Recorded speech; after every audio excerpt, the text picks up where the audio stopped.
37,000 feet over the black wall, 600 miles. Flight 447 shuddered like something had reached up from the ocean and seized it by the throat. Systems check complete. All Passengers green. jolted awake Engaging as primary overhead sequence bins now. rattled, and the Hey, you seatbelt awake? sign blazed to life Yeah, I'm up. with What's a up? sharp chime The view is that cut incredible. through the Wow, cabin's you're right. murmur. Then I came can't the keep this up words much longer. no one wants to hear at I have to midnight, push through. suspended above freezing water with darkness pressing against every window. The PA crackled, a woman's voice, measured but tight.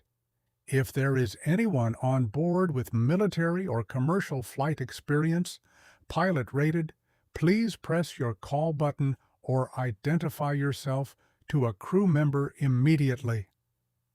In row 8A, wedged against the window in a faded Seahawks hoodie, Marcus Wright opened his eyes.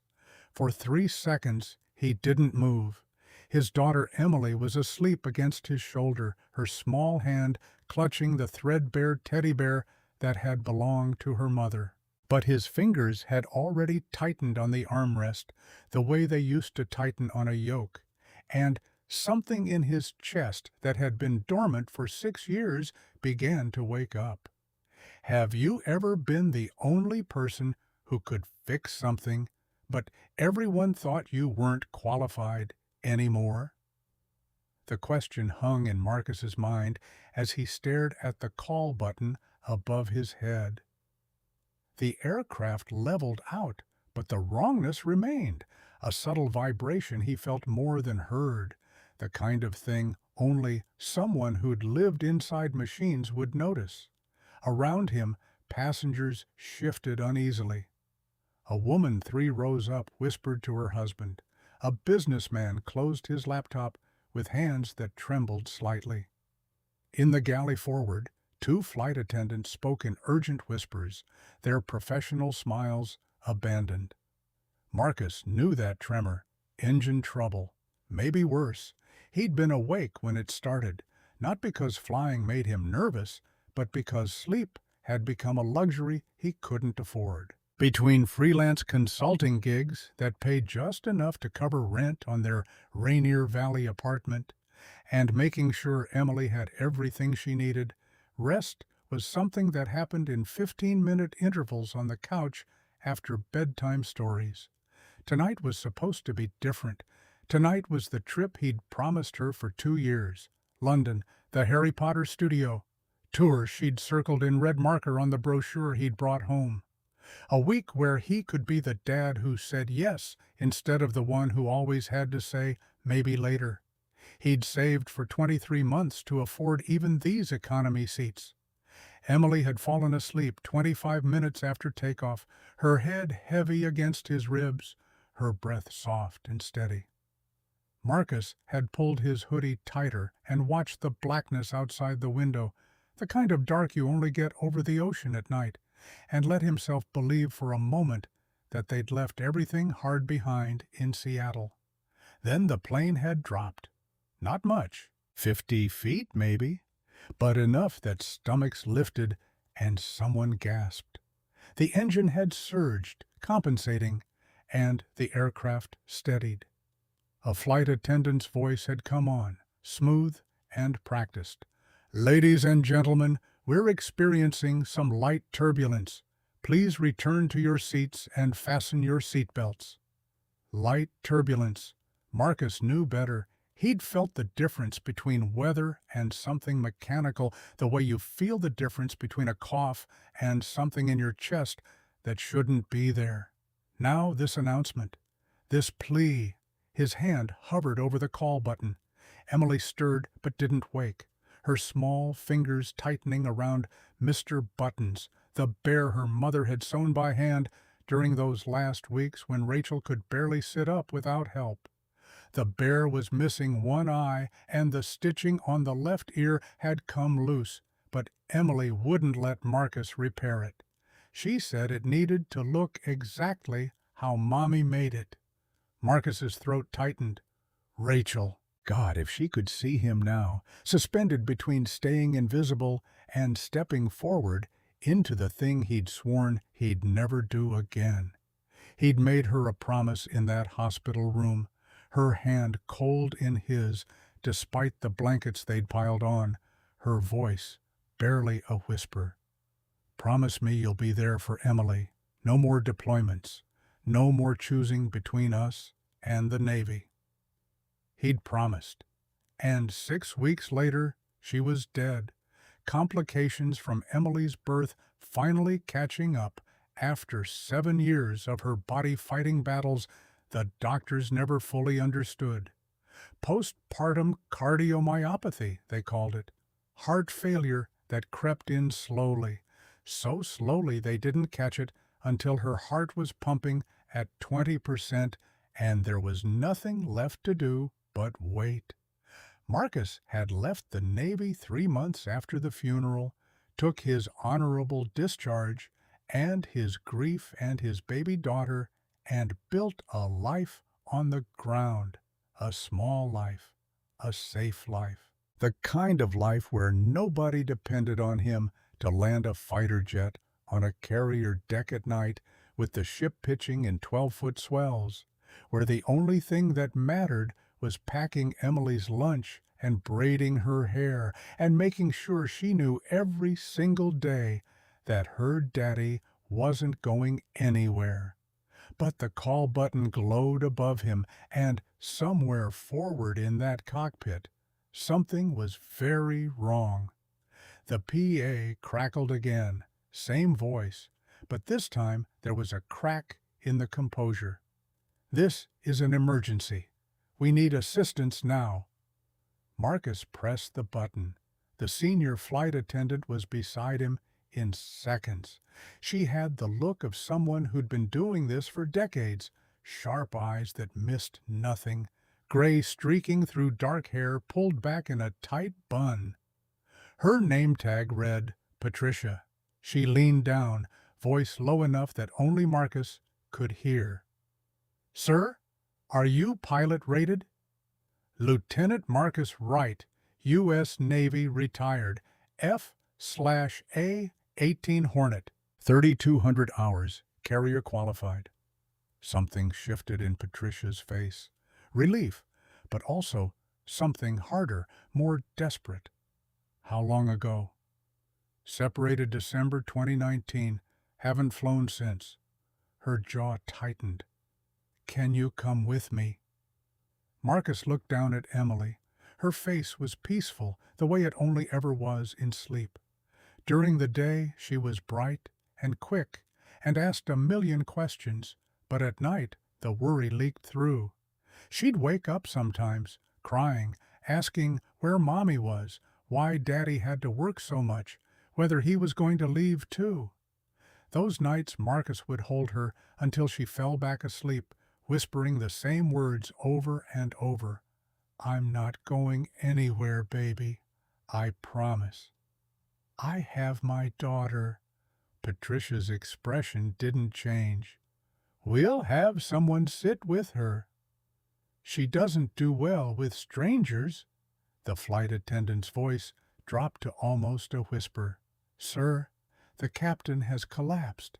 The first officer is 26 years old with 19 months on wide bodies, and we've lost hydraulic pressure in 2 systems. We're over the Atlantic in the middle of the night with 187 passengers. Right now, you're the only option we have, so I need you to come with me. Marcus felt the floor drop out from under him the way it used to when the catapult fired and the world went from 0 to 150 knots in 2 seconds. He looked at Patricia, then back at Emily, then at the call button still glowing above his head. Across the cabin, a man stood up. Older, late 60s maybe, with silver hair, cropped military short, and shoulders that hadn't quite stooped, despite the years. He wore khakis and a tucked-in polo shirt. And when he caught Marcus's eye, there was recognition there, the kind that passes between people who've worn the same uniform. Patricia turned. Sir? The older man's voice carried authority, even at low volume. Colonel William Garcia, Air Force retired, 40 years, C-17 Globemasters, and KC-135 tankers. Patricia's eyes widened. Colonel, are you current? Garcia held up his right hand. A slight tremor ran through the fingers. Stroke 4 months ago.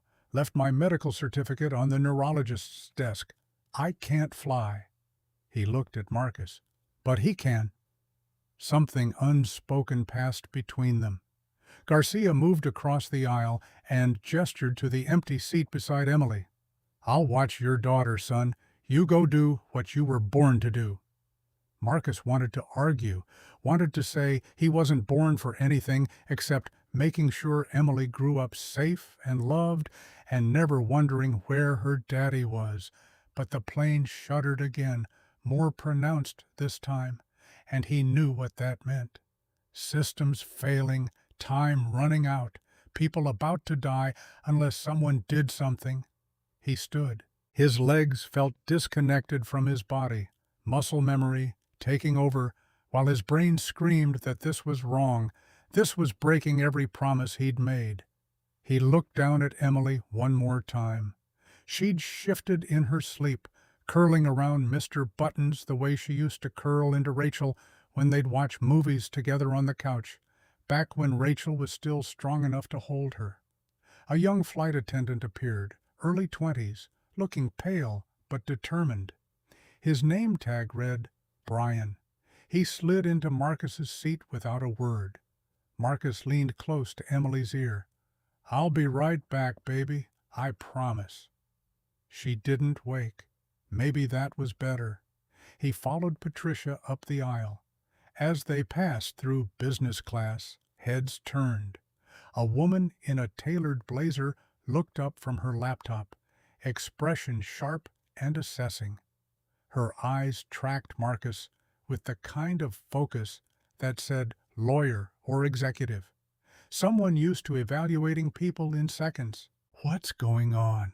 Her voice cut through the cabin murmur. Patricia didn't break stride. Please remain seated, ma'am. Is there actually something wrong, or is this just protocol?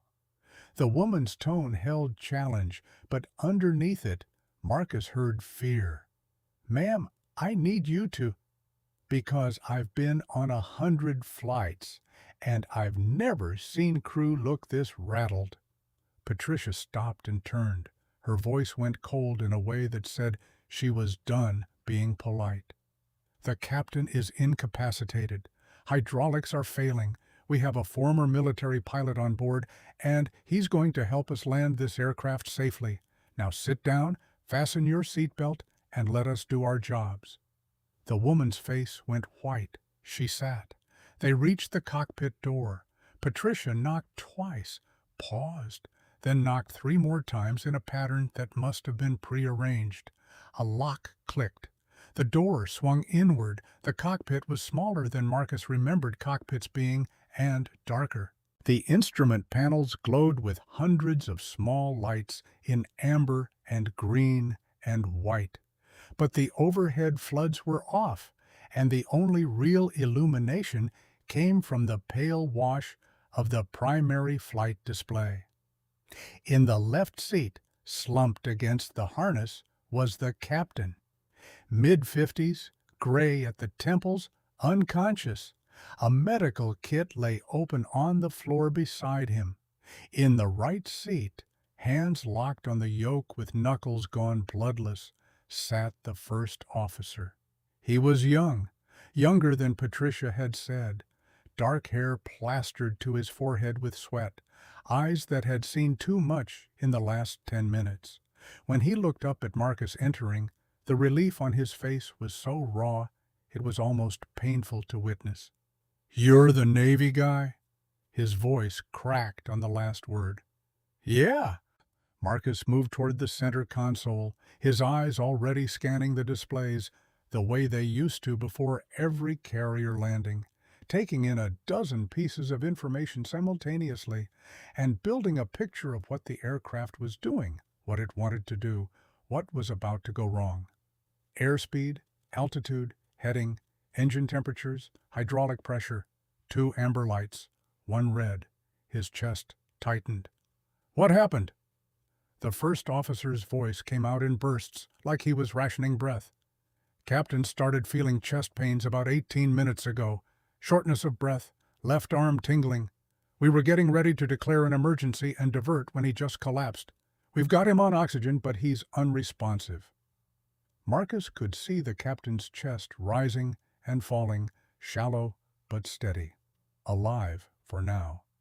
And the hydraulics? Systems A and B are down to 24 and 26%. System C is fluctuating between 38 and 45. We've still got flight controls, but they're getting heavier. Autopilot disengaged about 15 minutes ago. Wouldn't hold altitude with the pressure drop. The numbers scrolled through Marcus's head, calculations he hadn't done in 6 years, suddenly snapping into focus like they'd been waiting just beneath the surface. 2% loss per minute. Maybe faster if there was a leak they hadn't identified yet. That gave them maybe 20 minutes before they hit critical levels, the point where the hydraulic pumps couldn't generate enough pressure to move the control surfaces and the aircraft went into manual reversion. Flying a Boeing 767 on cables and mechanical linkages wasn't impossible, but it took strength and precision most commercial pilots never trained for. Have you declared an emergency? The first officer shook his head, and Marcus saw the shame there, the knowledge that he should have done it already, but panic or training or sheer overwhelm had kept him frozen. Not yet. I didn't want to. I thought maybe. Declare it now. Marcus's voice came out sharper than he intended. He softened it. Get a TC on the line and tell them we need priority handling and the nearest suitable airport with long runways and full emergency services. The first officer reached for the radio, hand trembling but movement decisive. When he spoke, his voice came out clear and professional, the training kicking in now that someone else was sharing the weight. Gander Control, this is Britannia Flight 447. Declaring an emergency. Captain incapacitated, dual hydraulic failure. Requesting immediate diversion to nearest suitable airport. The reply came back in clipped Canadian tones, professional and fast. Britannia 447, Gander Control copies your emergency. Stand by for diversion options. Confirm souls on board and fuel remaining. 187 souls. Fuel for approximately 4 hours, 40 minutes. Copied. We're coordinating with Reykjavik and working options. Stand by. Marcus leaned over the center console, his eyes moving across the hydraulic synoptic display on one of the lower screens. System A was dropping faster than the first officer had said. Not 24% anymore. 21. And System B was at 23, trending down with a slope that suggested they had less time than he'd calculated. If they lost C, they'd be on cables alone. Possible, but brutal. And in weather, over water, with a pilot who'd never done it before, the survival rate dropped towards 0. How long ago did the hydraulics start failing? About 5 minutes after the captain went down. I think it's related to the stress. He was trying to troubleshoot something in the system when he collapsed. That meant the failure wasn't just mechanical, it was progressive, something leaking or a pump dying, and they were on borrowed time that was running out faster than the gauges showed. Marcus's jaw tightened. He'd been in situations like this before, where the math said one thing and instinct said something worse, and instinct was usually right. The radio crackled. Britannia 447 Gander, we have 2 options for you. Reykjavik, Keflavik, International, Iceland. Distance 220 nautical miles. Runway 10,019 feet. Weather clear, light winds. Second option, Vegar Airport, Faroe Islands. Distance 165 nautical miles. Runway 4,068 feet. Weather reporting winds 280 at 26 knots, gusting 32. Visibility 3 kilometers in mist and light rain. Your call. The first officer looked at Marcus, and in that look was a question bigger than runway length or weather. It was the question of whether Marcus was really doing this, really taking command of an aircraft he wasn't rated on, really betting 187 lives on skills he hadn't used in 6 years. Marcus pulled up the navigation display and traced the routes to both airports. Reykjavik was the obvious choice. Longer runway, better weather, full ILS approach capability. But it was also 55 miles farther, and at their current speed and the required descent profile, that translated to about 11 extra minutes. 11 minutes of hydraulic fluid bleeding out while they configured for landing, extended flaps and gear, made control inputs that drained pressure with every movement. Vagar was closer, but the numbers were brutal. 4,000 feet of runway for an aircraft that needed 5,000 minimum under normal conditions, and these were anything but normal.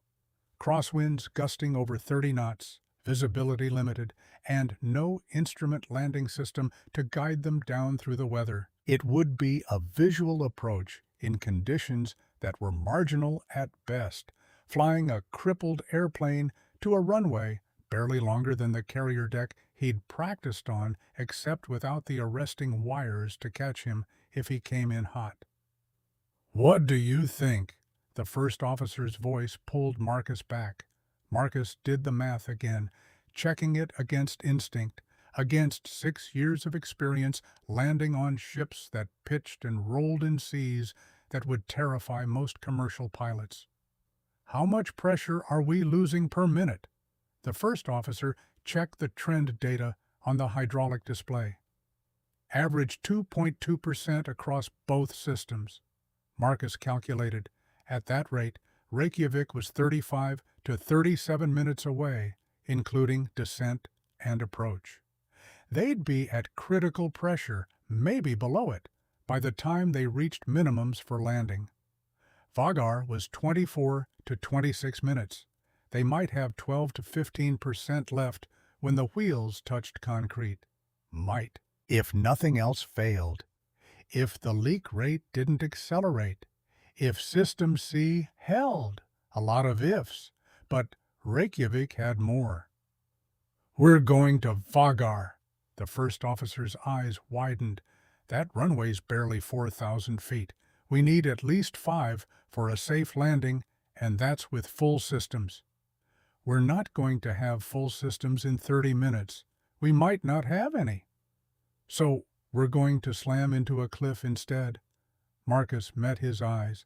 "If we try for Reykjavik and the hydraulics quit on final approach, we're ditching in the ocean at night with 187 people and no time to prep. If we go to Vagar, we've got a chance." "A chance at what? Controlled flight into terrain?" "A chance at putting this thing on the ground with everyone alive." Marcus's voice stayed level, but underneath it was steel that surprised him, a certainty he hadn't felt in years. "That runway might be short, but it's concrete, and it's got emergency equipment, and it's close enough that we might still have hydraulics when we get there. That's not a gamble. That's the only math that works." The first officer stared at him, and Marcus could see the war happening behind those eyes. Training versus instinct, protocol versus reality, the weight of knowing that whatever he agreed to right now might be the decision that killed everyone on board. Finally, slowly, he nodded. "Okay, Vagar." Marcus keyed the radio. "Gander Control, Britannia 447, diverting to Vagar, request vectors, and emergency equipment standing by. Copied, 447. Turn left heading 065. Descend and maintain flight level 250. Vagar, emergency services are being notified, transferring you to Reykjavik control for handoff. Good luck. Marcus took the yoke on the left side, feeling the weight of it, heavier than it should be, the hydraulics already struggling. I have the aircraft. The first officer released his grip, hands trembling as he pulled them back. You have the aircraft. Marcus rolled the 767 into a shallow bank, feeling the sluggishness in the controls. Every input took longer to register. Every correction required more force. He could feel the hydraulic pump screaming somewhere deep in the belly of the plane, fighting to keep pressure in lines that were bleeding out faster than they could compensate. This was what dying felt like in an airplane. Not the sudden catastrophic failure, the explosion, or structural breakup. This was the slow failure, the kind where you watched the numbers tick down and knew exactly when you'd run out of options. Behind him, Patricia appeared in the doorway. Do we have a plan? Vagar Airport, Faroe Islands, ETA 24 minutes. I need you to prep the cabin for emergency landing. Brace positions, secure everything, get the able-bodied passengers ready to help with evacuation if we need it. Her face went pale, but she nodded, professional to the core. What do I tell them? The truth. We've got a qualified pilot, we've got a plan, and we're going to get them on the ground. But it's going to be rough, and I need everyone ready. Got it. She hesitated. Your daughter, take care of her, please. I will.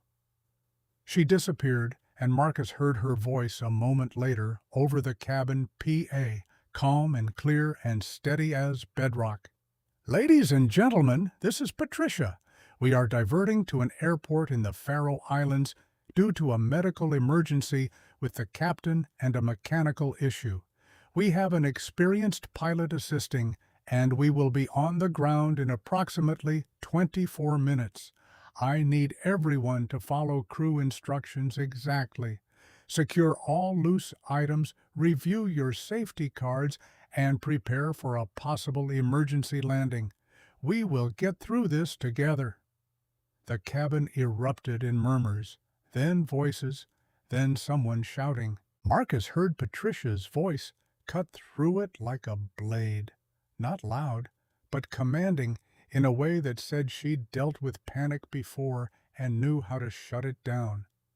I need everyone to stay calm and trust the process. Panicking helps no one. Marcus focused on the instruments. Altitude 25,000 and descending at 1,500 feet per minute. Airspeed 280 knots. Hydraulic pressure. System A, now at 19%. They were running out of time faster than the gauges suggested, and he knew it the way he used to know when an engine was about to flame out. That sixth sense that came from living inside the machines until you could feel their pain. The radio crackled. Britannia 447, Reykjavik Control. We have you on radar. Vagar is reporting winds 285 at 30 knots, gusting 38. Visibility 2.5 kilometers in mist. Runway 13 available, but ILS is out of service. You'll be flying a visual approach with radar vectors. No instrument landing system, no precision guidance, just eyeballs and altitude callouts and hope. Marcus had done it 52 times off carrier decks at night in weather worse than this, but that was in a nimble fighter that could stop on a dime, not a wide-body transport that weighed 400,000 pounds and needed every inch of that runway. But this was the choice they'd made, the only choice that had a non-zero survival probability, and second-guessing it now would help no one. Copied, Reykjavik. Standing by for vectors. Beside him, the first officer was running the descent checklist, his voice steadier now. the panic burned away by the need to do his job. Cabin crew notified. Descent checklist complete. Emergency equipment at Vagar confirmed standing by. What's your name? Marcus realized he'd been treating the kid like a co-pilot without knowing who he was. Jason. Jason Taylor. Okay, Jason. I need you to be my systems manager. Call out hydraulic pressure every 30 seconds. Monitor engine temps, especially number 2. If anything looks wrong, you tell me immediately. Don't wait. Don't second guess. Just call it. Jason nodded. Hydraulic A, 18%. B, 21. C, 41. Copy? They descended through the night, the ocean invisible below, the stars cold and distant above. Marcus's hands moved across the controls with precision he thought he'd lost, muscle memory waking up after 6 years of sleep. He'd forgotten how alive he felt in a cockpit, how everything else fell away, the bills, the loneliness, the weight of being the only parent left, and all that mattered was the machine and the sky and the people depending on him to bring them home.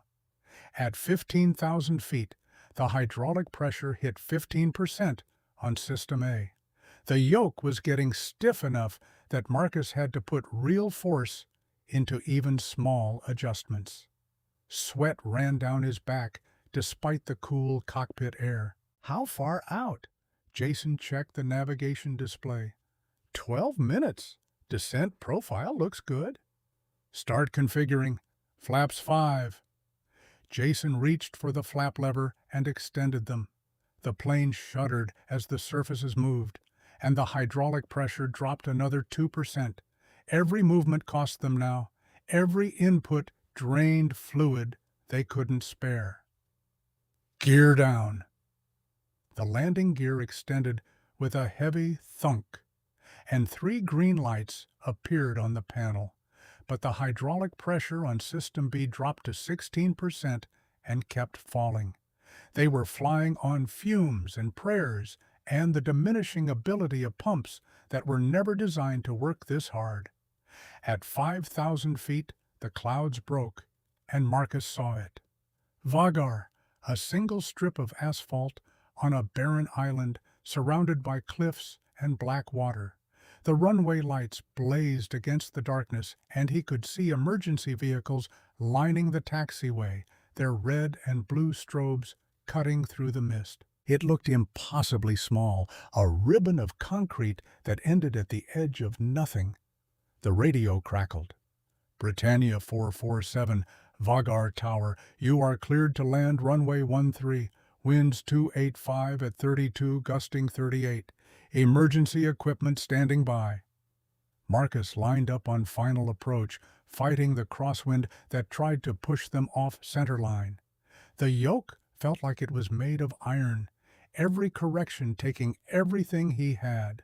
The plane wallowed through the air like a wounded bird, asymmetric thrust from the single operating engine making it want to yaw left, while the crosswind shoved them right.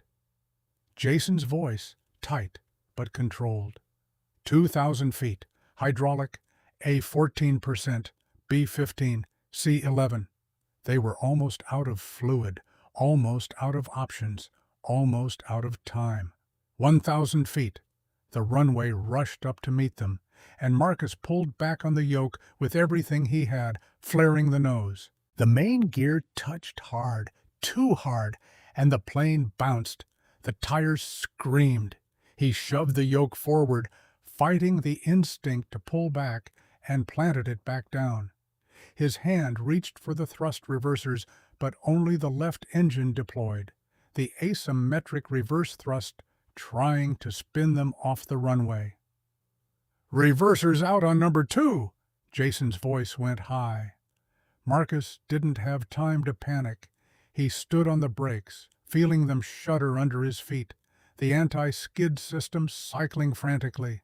The runway was disappearing fast, the end rushing toward them, and beyond that, nothing but cliff and ocean. 3,000 feet left, 2,000, 1,000. The plane slowed. 80 knots. 60, 40, 20. They stopped with 130 feet to spare.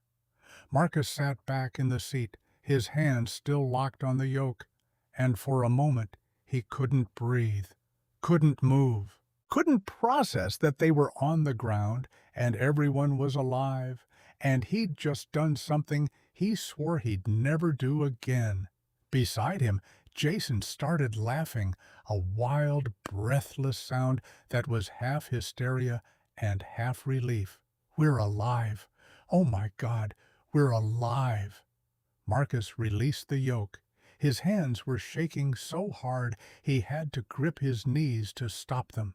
Behind him, the cabin exploded in noise. Crying, shouting, applause.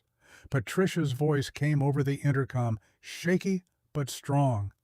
"Ladies and gentlemen, we are on the ground. Please remain seated while we complete our shutdown procedures."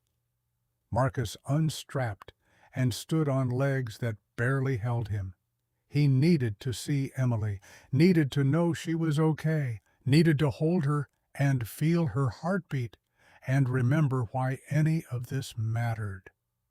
He stepped out of the cockpit, and the first thing he saw was her standing in the aisle, held by Brian, the young flight attendant, but straining toward him. When she saw him, she broke free and ran. Marcus dropped to his knees and caught her, holding her so tight he thought his chest might crack open. She was sobbing into his shoulder, her small hands fisted in his hoodie. "I thought you left me." Her voice was barely a whisper, muffled against his neck. "I thought you left like Mommy." "Never." The word came out, broken. "I will never leave you. I promise." Around them, passengers were crying, hugging strangers, pulling out phones. Someone clapped him on the shoulder. Someone else said thank you. But Marcus didn't hear any of it. All he heard was his daughter's heartbeat against his chest, steady and strong and alive. And in that moment, nothing else in the world mattered. What nobody in that cabin knew was this. Marcus hadn't just walked away from flying 6 years ago. He'd buried the best part of himself with Rachel, the part that knew who he was and what he could do, the part that felt alive and whole and useful. And tonight, 37,000 feet above freezing water, with his daughter's life in the balance, that part had clawed its way back from the grave. He'd made a choice. The same choice he'd made the day Rachel died, the choice between duty and family, between being a pilot and being a father. But this time, the choice had been both. This time, saving everyone meant saving her. And as he held Emily in that narrow aisle with emergency lights strobing through the windows and the smell of burnt brakes filling the cabin, Marcus understood something he'd been too grief-stricken to see for 6 years. You don't have to choose between being who you are and being who they need. Sometimes being who you are is exactly what they need most. The emergency vehicles were still flashing their lights against the fog when the paramedics boarded. Marcus stayed in the aisle with Emily, pressed against him, watching them work on Captain Martinez. 2 medics lifted him onto a stretcher, while a third kept oxygen flowing to his face. The cockpit looked even smaller now, with 5 people crammed inside, and Marcus could hear the rapid-fire medical assessment happening in clipped professional shorthand. Pulse weak, but steady. Blood pressure dropping. Possible MI. We need to get him to the clinic now. Patricia appeared beside Marcus, her face exhausted but composed. The captain's being transported to the island medical facility. They're arranging medevac to Reykjavik as soon as weather clears. She looked down at Emily, who hadn't let go of Marcus's hoodie. "How's she doing?" "She's okay." Marcus kept his voice quiet. "Just scared." "She's not the only one." Patricia's voice dropped lower. "Half the cabin thought we were going to die. The other half still thinks we might. Are people panicking? Not yet. But there's a woman in business class, tall, brunette, expensive suit, who's been demanding answers since we touched down. She wants to know who you are, why you were in the cockpit, and whether the airline has any liability for letting an unauthorized person fly the plane. Marcus's jaw tightened. The lawyer he'd seen on the way forward, of course. I kept her alive. That's all the authorization I need. I know that. You know that. But she's a lawyer, and she smells a lawsuit. Patricia glanced toward the front of the cabin. Just a heads up. She's probably going to come after you the second we deplane. Let her try. The medics finished loading Martinez and moved toward the exit. As they passed, one of them, broad-shouldered, mid-40s, with a thick Faroese accent, paused beside Marcus. "You're the one who landed this?" "Yeah." The medic looked him up and down, taking in the faded hoodie, the economy-class wristband, the little girl clinging to his side. Then he stuck out his hand. "You did good work. Damn good work." Marcus shook it. "Is he going to make it?" "If he does, it's because you got him here fast. Another 20 minutes in the air, and we'd be having a different conversation." The medic squeezed Marcus's shoulder once, hard, then followed the stretcher out into the night. Emily looked up at Marcus with eyes red and swollen from crying. "Daddy, are we safe now?" "Yeah, baby, we're safe." "Can we go home?" Home, a 2-bedroom apartment in a neighborhood that was getting worse every year, with rent he could barely cover and a landlord who didn't fix the heat. Home was waking at 5 in the morning to code before Emily woke up, then making breakfast and walking her to school and coming back to stare at a laptop screen until his eyes burned. Home was being alone in every way that mattered, but it was theirs. Soon, he kissed the top of her head. "I promise." Jason emerged from the cockpit, looking younger without the uniform jacket. He'd changed into a plain shirt and looked like a college kid playing dress-up in his father's clothes. He walked straight to Marcus and extended his hand. "I owe you everything." Jason's voice was rough with emotion. "I froze up there. If you hadn't been on this plane—" Marcus cut him off. "You didn't freeze. You kept your head, and you flew the approach exactly right. You're the reason we're still here." "I'm the reason we almost died." "You're the reason we didn't." Marcus gripped Jason's hand harder. "Don't let anyone take that from you. Not the airline, not the investigators, not yourself. You did good work tonight." Jason's throat worked. He nodded, unable to speak. Patricia moved to the front of the cabin and picked up the intercom. Her voice filled the space, calm and clear. "Ladies and gentlemen, we are now going to begin deplaning. Due to the emergency nature of this landing, we'll be using stairs directly to the tarmac. Please gather your belongings and proceed slowly and carefully. Ground crew will direct you to the terminal. Thank you for your patience and cooperation." Passengers began to move, slowly at first, then faster, as the reality of solid ground became real. Some were crying, others were on their phones, voices shaking as they told loved ones they were alive. A middle-aged man 2 rows up turned to Marcus as he passed. "Thank you. I don't know who you are, but thank you." Marcus nodded, unable to find words. Then the woman from business class appeared. She was exactly as Patricia had described, tall, sharp features, eyes that missed nothing. Her suit was tailored, her hair pulled back in a way that suggested control, and she moved through the aisle like she owned it. When she reached Marcus, she stopped and looked him up and down with the kind of assessment lawyers use before they decide whether to destroy you. You're the one who flew the plane. It wasn't a question. I helped land it. Helped? She tilted her head. Interesting way to put it. From what I heard, you were in the captain's seat giving orders. Marcus felt Emily tense against him. He kept his voice level. The captain was incapacitated. The first officer needed assistance. I provided it. Are you pilot rated on this aircraft?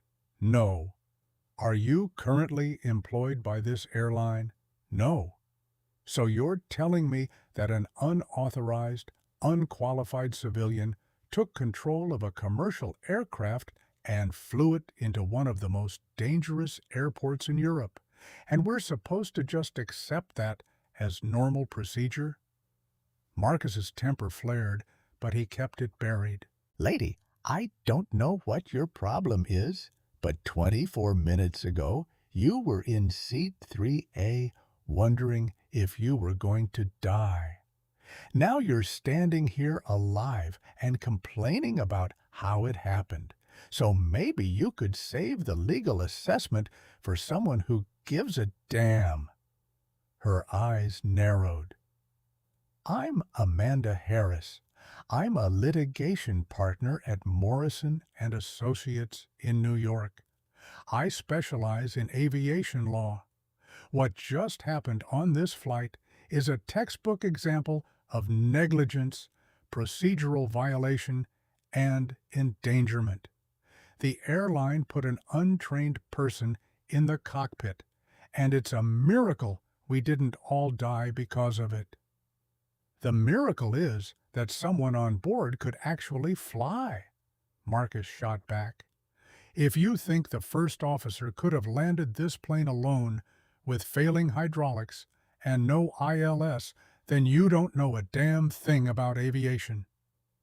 I know that airlines have protocols for a reason. I know that letting a random passenger into the cockpit violates every FAA regulation on the books.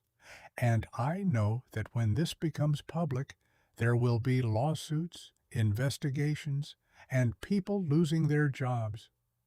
She paused, her gaze sharp. Including you, if you had a job to begin with. Marcus felt Emily's hand tighten on his hoodie. He looked down at her, saw the fear in her eyes, and made a decision. You want to sue someone? Fine, sue me, but do it somewhere so my kid can't hear you. Amanda's expression flickered, surprise maybe, or shame, but it was gone as fast as it appeared. This isn't over. Yeah, it is. Marcus picked up his backpack and Emily's, then moved past her toward the exit. The stairs were slick with mist, and the wind off the ocean was cold enough to cut through his hoodie in seconds. Emily shivered against him, and Marcus pulled her closer as they descended to the tarmac. The terminal was a low building with lights blazing in every window, and ground crew in orange vests were directing passengers toward the doors. Inside, it was chaos. The terminal at Vagar was small, barely big enough to handle a regional flight, let alone a diverted wide-body with 187 passengers. People were crammed into every available space, sitting on benches, leaning against walls, sprawled on the floor with their carry-ons as pillows. The airline had set up a makeshift customer service desk near the gate, and the line was already 30 people deep. Marcus found a spot near the back wall and sat down with Emily in his lap. She was shaking, not from cold, but from everything that had finally caught up with her. He wrapped his arms around her and rested his chin on her head. It's okay. We're okay. I thought you weren't coming back. Her voice was barely audible. When that lady woke me up and you were gone, I thought, I know, baby. I know. But I promised I'd always come back, and I will, no matter what. She buried her face in his chest and cried, quiet and exhausted, and Marcus held her and tried not to think about how close they'd come to him breaking that promise forever. Across the terminal, he saw Jason talking to a cluster of flight attendants. Patricia was there too, arms crossed, face drawn. Every few seconds one of them would glance toward Marcus, then quickly look away. He knew what that meant. They were already talking about what happened, already deciding how to frame the story, already figuring out who was a hero and who was a liability. Marcus didn't care. He'd done what needed to be done, and that was enough. It makes you wonder, when you do the impossible, why does the world's first response seem to be suspicion instead of gratitude? A few minutes later, a man in a heavy parka and Faroe Islands Airport Authority badge approached. He was older, maybe 60, with weathered skin and the kind of calm that came from a lifetime dealing with emergencies. His English carried a thick accent, but remained clear. "You are Marcus Wright?" "Yeah." "Jon Peterson, airport manager. I need to speak with you about the landing." Marcus's stomach sank. "Am I in trouble?" Jon's face softened. "No, you are a hero. But there will be questions from the airline, from the aviation authority, from investigators. It is procedure. You understand?" "I understand." "Good. For now, rest. We are arranging hotels for all passengers. You and your daughter will have a room tonight, and tomorrow we will sort everything else." He paused, then added quietly, "What you did was extraordinary. I have worked in aviation for 42 years, and I have never seen anything like it." Marcus didn't know what to say to that, so he just nodded. Jon left, and Marcus closed his eyes, letting the exhaustion wash over him. He'd been awake for nearly 21 hours, and his body was starting to shut down. But every time he tried to relax, his mind went back to the cockpit, the weight of the yoke, the feel of the hydraulics failing, the moment when he wasn't sure they were going to make it. He'd spent 6 years trying to forget what it felt like to fly. 6 years convincing himself that he was better off on the ground, that the sky was something he'd left behind along with the uniform and the call sign and the life he'd had before Rachel died. But tonight, in that cockpit, he'd remembered. And now he didn't know how to forget again. An hour later, a bus arrived to take passengers to a hotel in the main town of Tórshavn. Marcus carried Emily through the dark, her head heavy on his shoulder, and found a seat near the back. The bus was quiet, except for the hum of the engine and occasional murmurs of conversation. Outside, the island was invisible in the fog, just shapes and shadows, and the distant sound of waves against rock. The hotel was small and old, with narrow hallways and rooms that smelled faintly of salt and wood. Marcus's room was on the second floor, with a single bed, a desk, and a window that looked out over the harbor. He laid Emily down and pulled the blanket over her, tucking Mr. Buttons under her arm. She was asleep before he even turned off the light. Marcus stood at the window and stared out at the black water. Somewhere out there, beyond the fog, the sun would rise in a few hours and turn the world back into something recognizable. But right now, everything felt distant and unreal, like he was standing outside his own life, watching it happen to someone else. His phone buzzed. He'd turned it back on after they landed, and now the notifications were rolling in. Missed calls, voicemails, texts. Most were from numbers he didn't recognize. A few were from old Navy contacts who must have heard the news already. One was from a reporter. Marcus deleted it without reading. Then his phone rang. The caller ID said, "Commander Ross Kellen, USN, retired." Marcus stared at it for 3 rings before he answered. "Kellen?" "Right. The voice on the other end was gravel and authority, the kind of voice that had ordered men into battle and expected them to come back. "I heard what you did tonight." News travels fast when a former fighter pilot lands a crippled 767 in the middle of the North Atlantic. Yeah, it travels. There was a pause. "You okay?" Marcus sat down on the edge of the bed. "I'm fine. I know what it's like to go back in the cockpit after you've been out. It messes with your head." "I didn't have a choice." "There's always a choice. You just made the right one." Kellen's voice softened just a fraction. "Your daughter? She okay?" "Yeah, she's asleep." "Good. You did what you had to do, Wright. Don't let anyone tell you different." "There's a lawyer on the plane who thinks I violated about 50 regulations." Kellen laughed, short and sharp.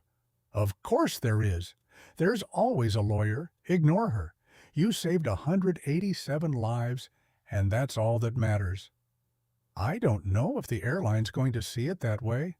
"They will. Trust me. I've been in this game long enough to know how it works. There'll be an investigation, some paperwork, maybe a hearing, but at the end of the day, you're going to walk away from this clean, and if you don't, you call me and I'll make some noise." Marcus felt something tight in his chest, loosen just a little. "Thanks, Kellen." "Don't thank me yet. I'm calling because I want something from you." "What?" "When you get back to the States, I want you to come see me. I've got a proposition." "I'm not getting back in a cockpit for a living." "I'm not asking you to. Just hear me out. That's all I'm asking." Marcus hesitated. He'd known Kellen for 15 years, first as an instructor, then as a mentor, then as the man who'd written the letter of recommendation that got Marcus into the Navy's fighter program.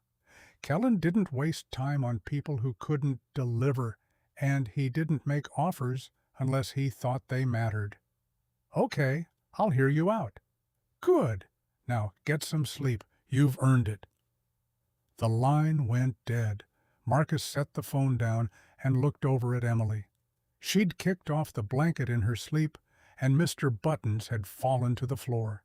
He picked it up, tucked it back under her arm, and pulled the blanket up to her chin. Then he lay down beside her, fully clothed, and closed his eyes. Sleep didn't come. Instead, his mind replayed the flight over and over, the moment the call went out, the weight of the decision, the feel of the yoke in his hands.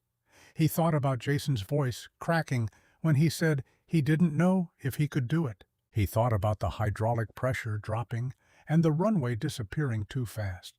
He thought about the 130 feet between the nose gear and the ocean when they finally stopped. He thought about what would have happened if he'd stayed in his seat. Emily would have woken up alone, strapped into a plane that was falling out of the sky, and the last thing she would have known was that her father had left her just like her mother did. Marcus's hands curled into fists, and he forced himself to breathe.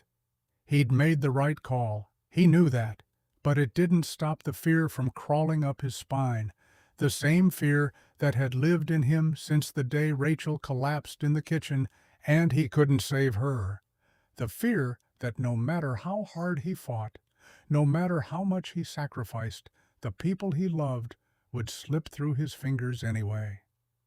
He turned his head and looked at Emily. She was breathing slowly, peacefully, her face soft in the dim light from the window. She was here. She was alive. That was all that mattered. Marcus reached out and rested his hand on her back, feeling the rise and fall of her breath, and let the rhythm of it pull him down into something that wasn't quite sleep, but was close enough. When he woke, the sun was barely up, and the fog had lifted enough to see the harbor. Fishing boats were heading out, their lights still on against the gray morning, and the water was choppy and dark. Emily was still asleep, curled on her side with her thumb in her mouth, something she only did when she was really scared. Marcus's phone buzzed again.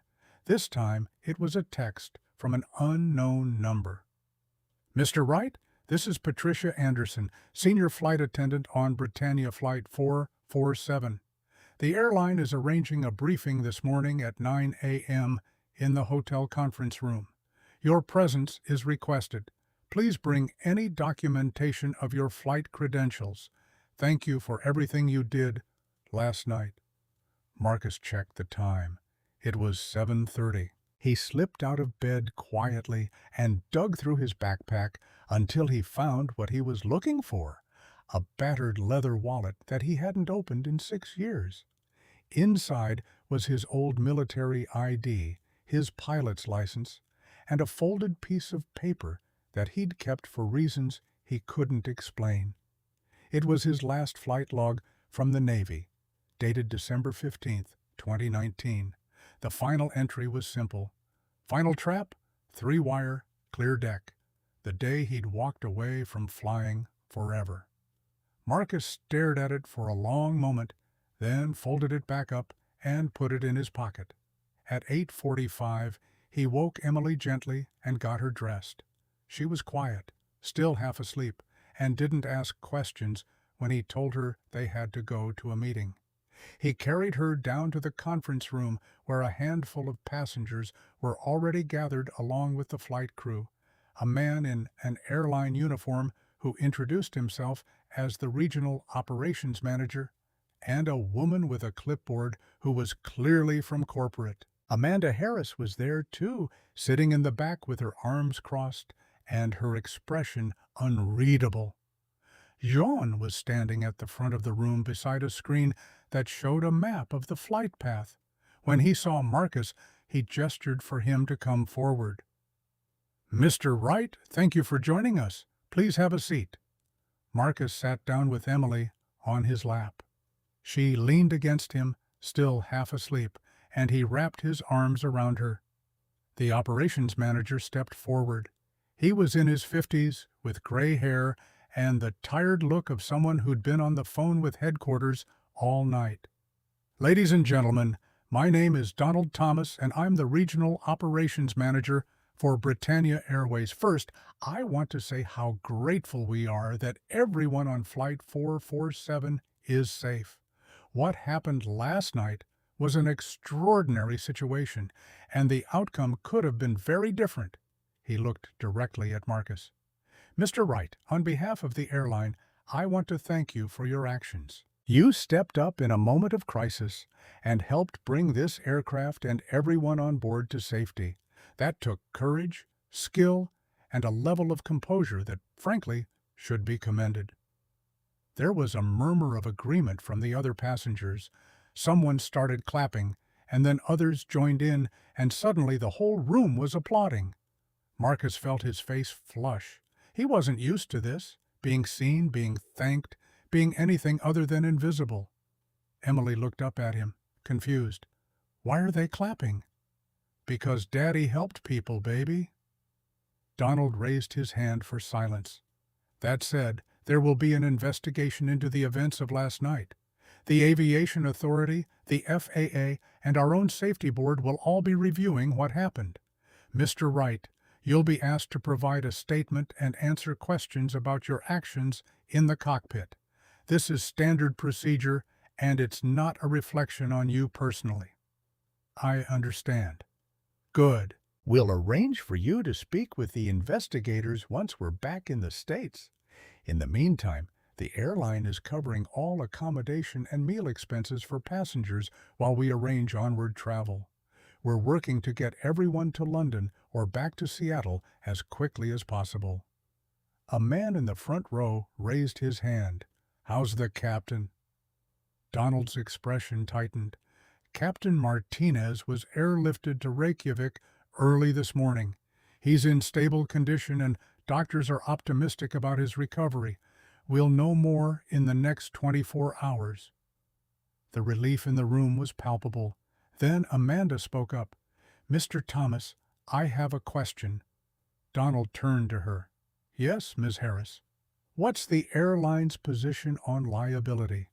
specifically the decision to allow an unqualified passenger into the cockpit during a critical phase of flight. The room went silent. Donald's jaw tightened.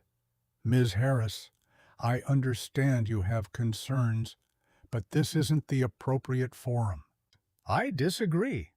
Everyone in this room has a right to know whether the airline believes its actions last night were justified or whether we were all put at greater risk by improvised decision-making." Marcus felt his temper rise, but before he could say anything, a voice cut through the room, calm and steady, and carrying the unmistakable weight of command. "I can answer that." Everyone turned. Standing in the doorway was Colonel Garcia. He wore a simple jacket and jeans, but there was something about the way he carried himself that made it clear he wasn't someone you dismissed. He stepped into the room and looked directly at Amanda. "I'm Colonel William Garcia, United States Air Force retired. I spent 40 years flying everything from C-17 to tankers, and I've trained more pilots than you've probably met in your life. So let me make something very clear." His voice was quiet, but it filled the room. What Marcus Wright did last night wasn't improvised decision-making. It was textbook crisis management by someone with the training, experience, and judgment to handle an emergency that would have killed everyone on this plane if left to chance. Amanda's eyes narrowed. "With all due respect, Colonel, Mr. Wright hasn't flown in 6 years.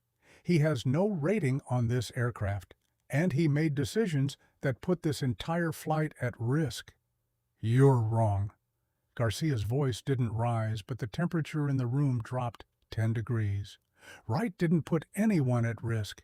He saved you.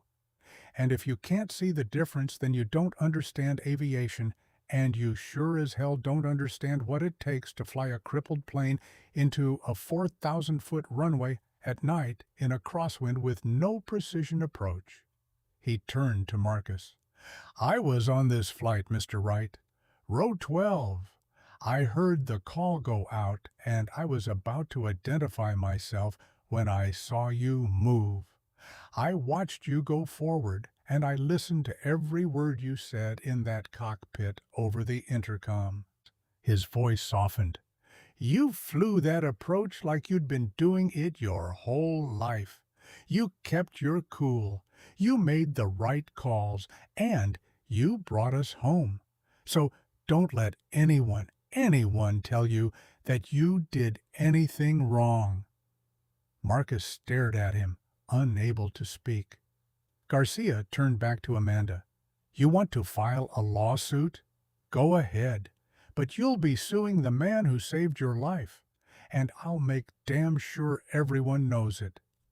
Amanda's face flushed, but she didn't respond. Donald cleared his throat. "Thank you, Colonel Garcia. I think that settles the matter for now. If there are no further questions, we'll adjourn and let everyone get some rest." The room began to empty. Marcus stood, still holding Emily, and Garcia walked over to him. "You didn't tell me you were on the plane." "You didn't ask." Garcia's eyes crinkled. "Besides, I wanted to see how you handled yourself before I stuck my neck out." "And?" "You handled yourself just fine." He glanced down at Emily, who was staring at him with wide eyes. "This your daughter?" "Yeah. Emily, this is Colonel Garcia. He's an old friend." Emily looked up at Garcia. "Did my daddy really save everyone?" Garcia crouched down so he was at her eye level. "He did. Your dad's one of the best pilots I've ever known. You should be very proud of him." Emily looked at Marcus, her eyes shining. "I am." Marcus's throat tightened. Garcia stood and put a hand on Marcus's shoulder. "We'll talk later. For now, get some breakfast and take care of your girl. You've earned it." He walked away, and Marcus stood there in the empty conference room, holding his daughter, and for the first time in 6 years, He felt like maybe, just maybe, he was more than the broken pieces he'd been carrying. Breakfast was served in a small dining room overlooking the harbor. Marcus let Emily pick whatever she wanted from the buffet, and she loaded her plate with pastries and fruit, more food than she could possibly eat. But he didn't say anything. After the night they'd had, she deserved to feel like a kid again, even if just for a meal. They sat by the window, and Emily swung her legs under the table while she ate, humming a song Marcus recognized from one of her cartoons. She seemed lighter this morning, like the terror of the night before had faded into something distant and manageable. Kids were like that sometimes, resilient in ways adults had forgotten how to be. Marcus picked at his eggs and watched the boats in the harbor. His mind kept circling back to the cockpit, to the moment when he'd realized they might not make it, to the feel of Emily's arms around his neck when it was over. He told himself for 6 years that he was done with flying, that the sky was part of a life he'd left behind. But last night had proven what he'd always suspected deep down. You could walk away from something, but that didn't mean it walked away from you. A shadow fell across the table. Marcus looked up to find Jason standing there, looking healthier than he had in the cockpit, but still carrying the weight of what had happened. "Mind if I sit?" "Go ahead." Jason pulled out a chair and sat. He had a cup of coffee in his hands, and Marcus noticed the slight tremor as he lifted it to his lips. "I wanted to talk to you, away from everyone else." "Okay." Jason set the cup down, his hands still shaking slightly. "I keep replaying it. The captain going down, the hydraulics failing, you stepping in." He looked at Marcus with eyes that had aged a decade overnight. "I froze. When it mattered most, I froze." "You didn't freeze. You called for help. You ran the checklists. You flew the approach. That's not freezing. That's doing your job under impossible circumstances. I couldn't have done it without you." "Maybe not, but I couldn't have done it without you either. You think I know the systems on a 767? You think I've ever flown anything that heavy?" Marcus leaned forward. "I had the stick time, but you had the knowledge. We made it because we worked together." Jason looked at him, and some of the tightness in his face eased. "The airline's opening an investigation. They're going to ask why I didn't declare an emergency sooner, why I let you in the cockpit, why I didn't follow standard procedure. And you're going to tell them the truth, that you made the best decisions you could with the information you had, and everyone lived because of it. What if they don't see it that way? Then they're idiots." Marcus sat back. "Listen, I've been in situations where everything went sideways and people wanted someone to blame after the fact. The ones who survive are the ones who can look in the mirror and know they did the right thing, even if it wasn't the easy thing. You did the right thing last night. Don't let anyone take that from you." Jason's throat worked. "Thank you. Don't thank me. Just keep flying. The world needs pilots who can keep their heads when everything's falling apart." They sat in silence for a moment. Then Jason said quietly, "The captain's going to be okay. I got word this morning. He's stable, and they think he'll make a full recovery." Relief washed through Marcus. "That's good. That's really good." "Yeah." Jason looked out the window at the gray sky. "I keep thinking about his family, his wife, his kids. If we hadn't made it, they'd be getting a very different phone call right now." "But they're not. He's alive, and so is everyone else on that plane. That's what matters." Jason nodded, but Marcus could see the weight still pressing down on him, the weight of almost, the weight of what if, the weight every pilot carries after they've seen how close the edge really is. Marcus stood. "Get some rest. You look like hell." You're not exactly fresh yourself." "Yeah, well, I've got a 7-year-old who thinks sleep is optional." Marcus managed a small smile. "Take care of yourself, Jason." "You too."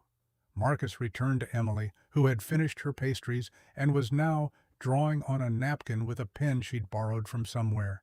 He looked over her shoulder and saw that she was drawing an airplane, a big one with windows and wings and little stick figures inside. "That's a good drawing." "It's us." She pointed to the 2 figures near the front. "That's you, and that's me." Marcus's throat tightened. "Yeah, baby, that's us." After breakfast, they went back to the room, and Marcus tried to figure out what came next.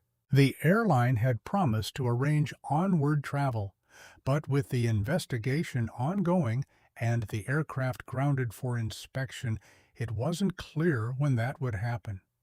He checked his phone and found a dozen more messages, some from reporters, some from people he barely knew, and one from his landlord asking if the rent would be late again this month.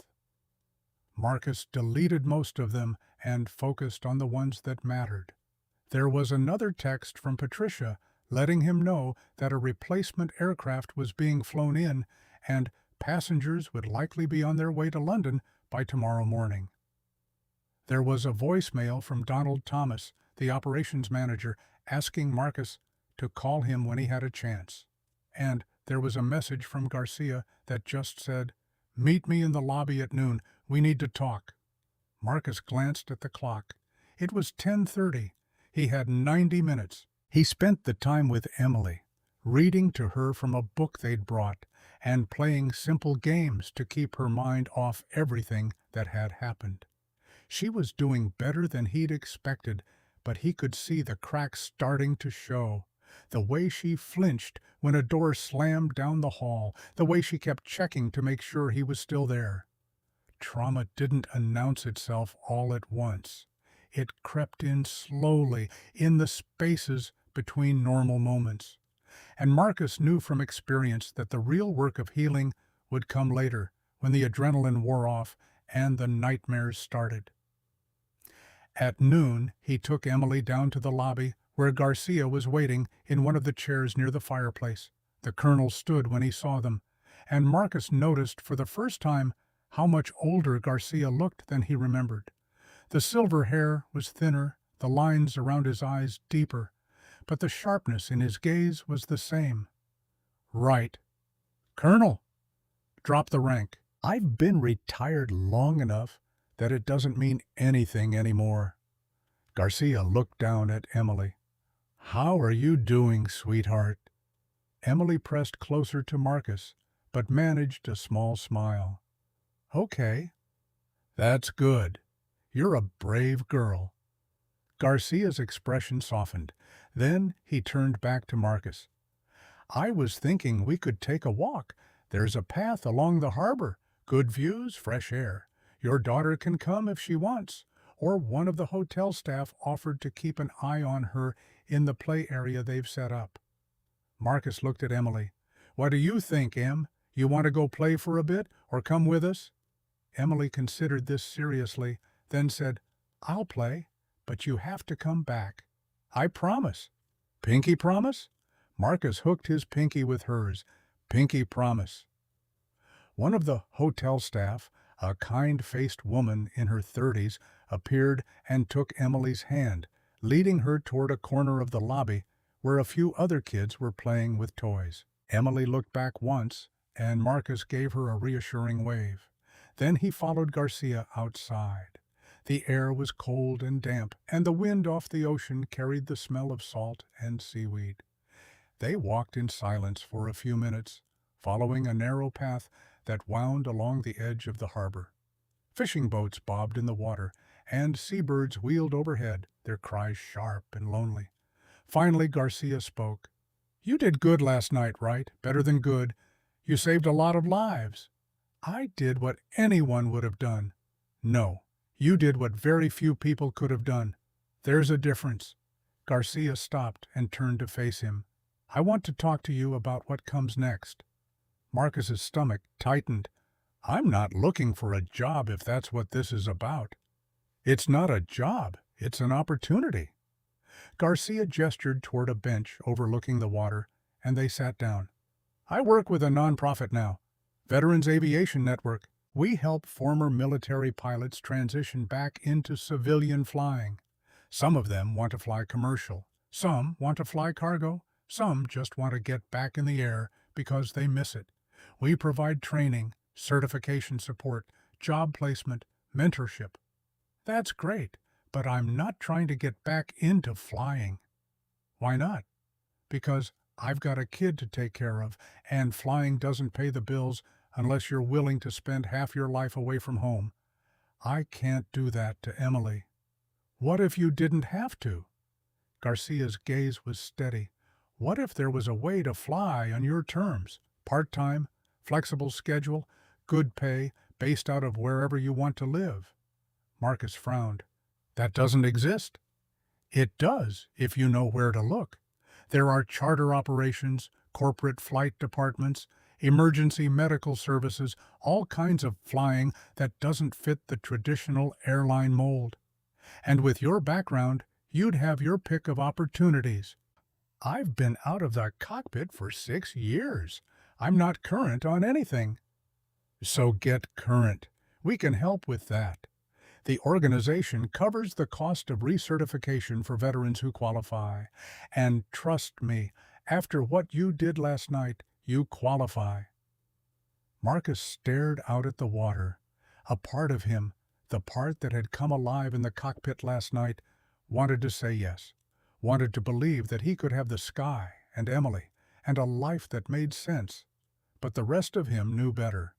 Flying had taken everything from him once before.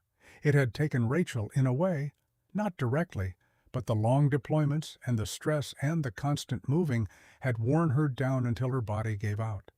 And it had taken the version of himself that believed he could have it all. I appreciate the offer, but I don't think it's for me. Garcia was quiet for a moment. Then he said, Can I tell you something? Sure. When I retired, I thought I was done. I'd given 40 years to the Air Force, and I was ready to be a civilian. I bought a house, started a garden, took up golf. And for about 6 months, I was fine. Then, one day, I was sitting on my porch, and I heard a plane overhead, just a small single-engine trainer. And I felt something I hadn't felt in months. I felt alive. Garcia's voice was quiet. Flying isn't just a job, Wright. It's who we are. And walking away from it doesn't change that. It just makes you a pilot who's not flying. Marcus didn't know what to say to that. Garcia stood. I'm not asking you to decide right now. I'm just asking you to think about it.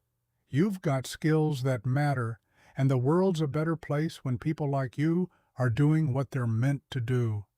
He pulled a business card from his pocket and handed it to Marcus. When you're ready to talk, call me. Marcus took the card and slipped it into his pocket. Thanks. They walked back to the hotel in silence. And when they reached the lobby, Emily ran over and wrapped her arms around Marcus's waist. He picked her up, even though she was getting too big for it, and held her close. Garcia watched them for a moment, then nodded once and walked away. The rest of the day passed in a blur. The airline confirmed that a replacement aircraft would arrive the next morning, and passengers would be able to continue to London or return to Seattle, depending on their preference. Marcus decided they'd go to London. He'd promised Emily, and he wasn't going to break that promise if he could help it. That evening, as the sun set over the harbor and turned the sky shades of orange and gold, Marcus took Emily for a walk along the waterfront. She held his hand and skipped beside him, chattering about the toys she'd played with and the other kids she'd met. And, for a little while, everything felt almost normal. Then she stopped and looked up at him. "Daddy, why did you go into the cockpit?" Marcus crouched down so he was at her level. "Because the pilot needed help, and I was the only one who could give it." "But you were scared." "Yeah, I was." "Then why did you do it?" Marcus thought about how to answer that. He could tell her it was duty or training or instinct, but the truth was simpler and harder than any of that. "Because you were on that plane, and I wasn't going to let anything happen to you." Emily's eyes filled with tears, and she threw her arms around his neck. "I love you, Daddy." "I love you too, baby.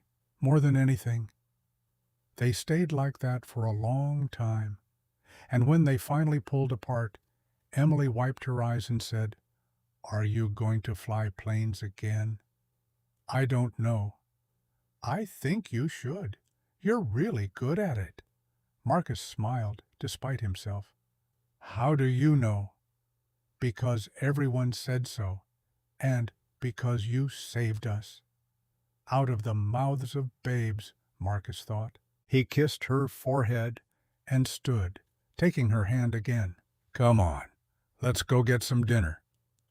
That night, after Emily was asleep, Marcus stood at the window and looked out at the lights of the harbor.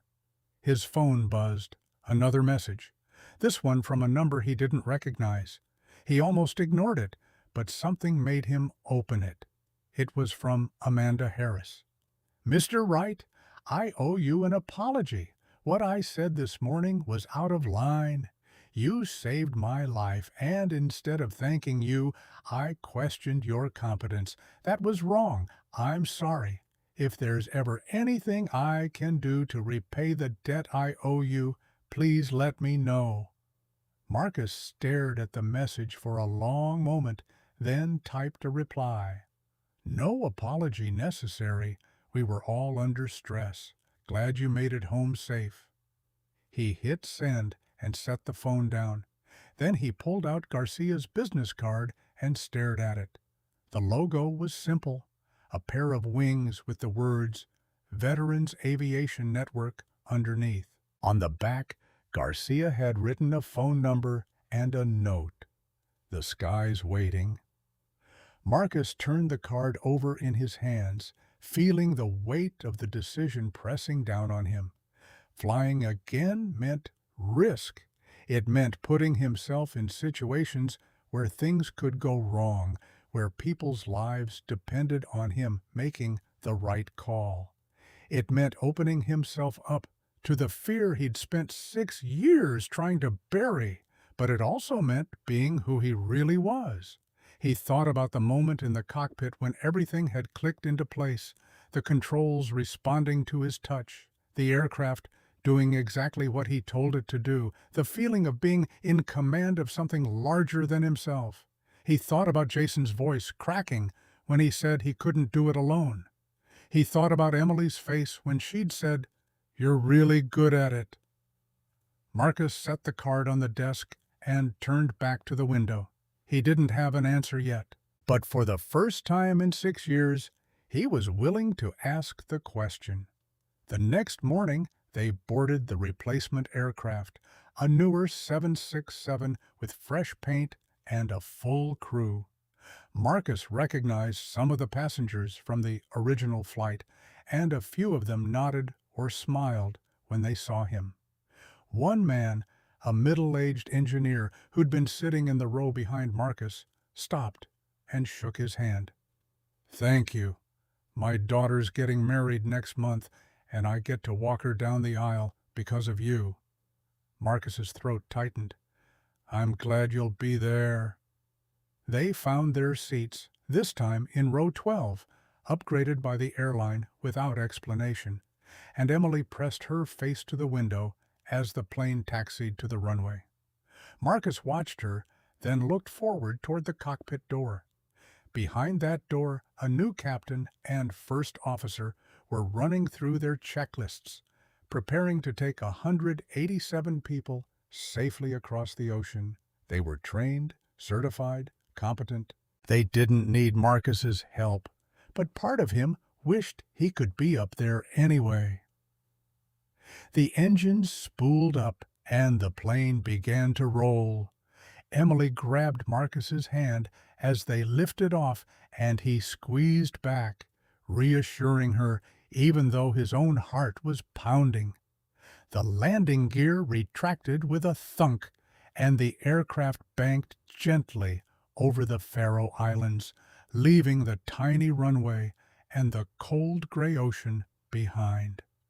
Marcus closed his eyes and let himself remember what it felt like to fly. 2 hours later, they touched down at Heathrow.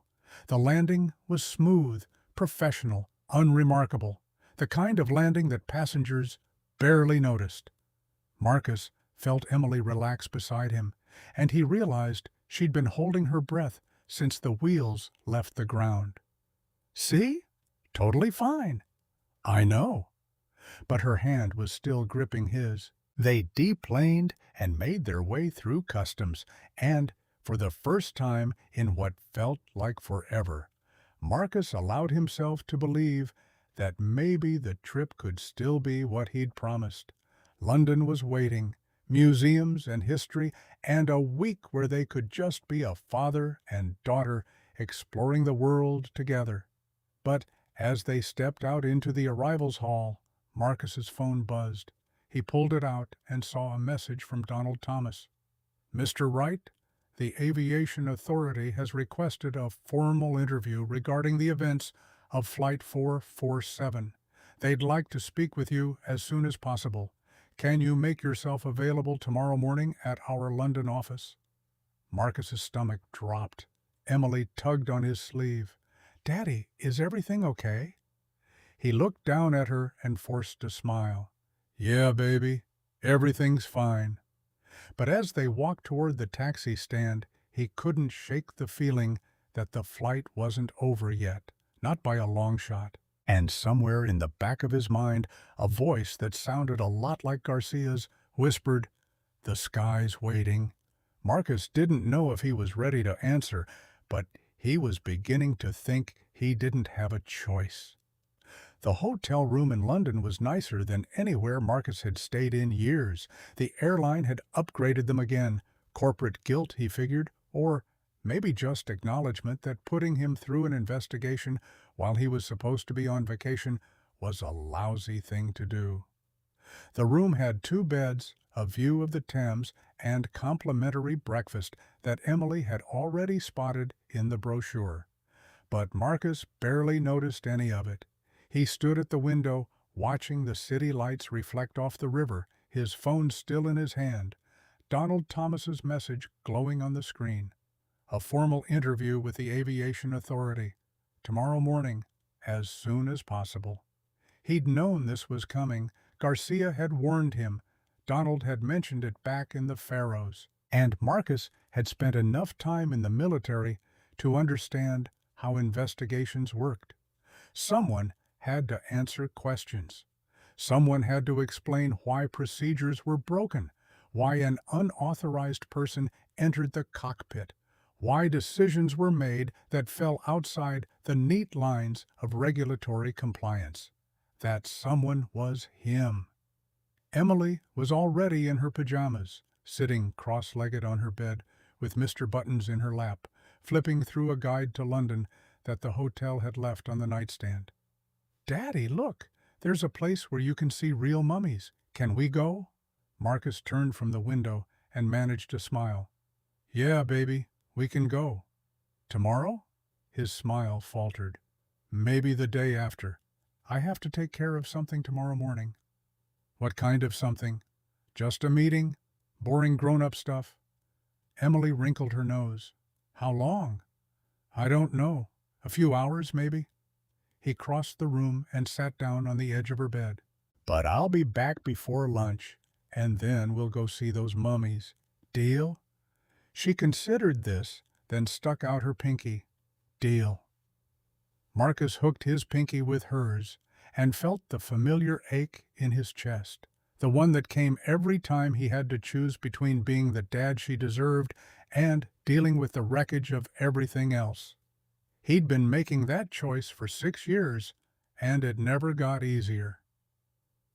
That night, after Emily fell asleep, Marcus sat at the small desk in the corner and tried to prepare. He pulled out his old military ID, his pilot's license, and the folded flight log he'd carried from the Faroes. Then he opened his laptop and started writing down everything he could remember about the flight, the sequence of events, the decisions he'd made, the reasons behind each one. It was the kind of debriefing he'd done 100 times in the Navy, breaking down a mission into facts and timelines and justifications. But this felt different. This wasn't a debrief with fellow pilots who understood the context. This was an investigation by people who would be looking for fault, for liability, for someone to hold accountable if the narrative went wrong. He wrote for 2 hours, then read it over and deleted half of it. Too defensive, too emotional. He started again, forcing himself to stay clinical, factual, precise.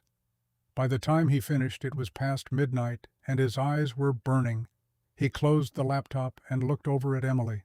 She was curled on her side, one arm draped over Mr. Button's, her breathing soft and even. Marcus walked over and pulled the blanket up to her chin, then kissed her forehead. I'm sorry this trip isn't what I promised." She didn't wake, and Marcus went back to the window and stared out at the city until exhaustion finally pulled him under. The next morning, he left Emily with a hotel staff member who ran a kids program, arts and crafts, games, supervision in a bright room filled with toys. Emily had been hesitant at first, but the woman was warm and patient, and there were 2 other kids already playing. And, eventually, Emily had let go of Marcus's hand and joined them. "I'll be back by noon," Marcus told the woman. "If she needs anything, if she gets scared or upset, you call me immediately." "Of course, Mr. Wright, she'll be fine." Marcus watched through the window as Emily sat down at a table and picked up a crayon. Then he forced himself to turn away. The Britannia Airways office was in a glass tower near Canary Wharf, all polished steel and corporate efficiency. Marcus took the elevator to the 14th floor and gave his name to the receptionist, a young woman with perfect makeup and a smile that didn't reach her eyes. "Mr. Wright, they're expecting you. Conference room B, just down the hall." Marcus followed her directions and found himself standing outside a door with frosted glass and the airline's logo etched into it. He could see shapes moving inside, 3, maybe 4 people. He took a breath, straightened his shoulders, and knocked. "Come in." He opened the door and stepped inside.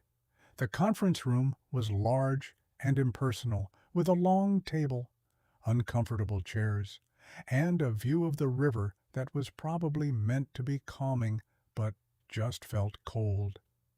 Seated at the table were 4 people. Donald Thomas was there, looking tired and official.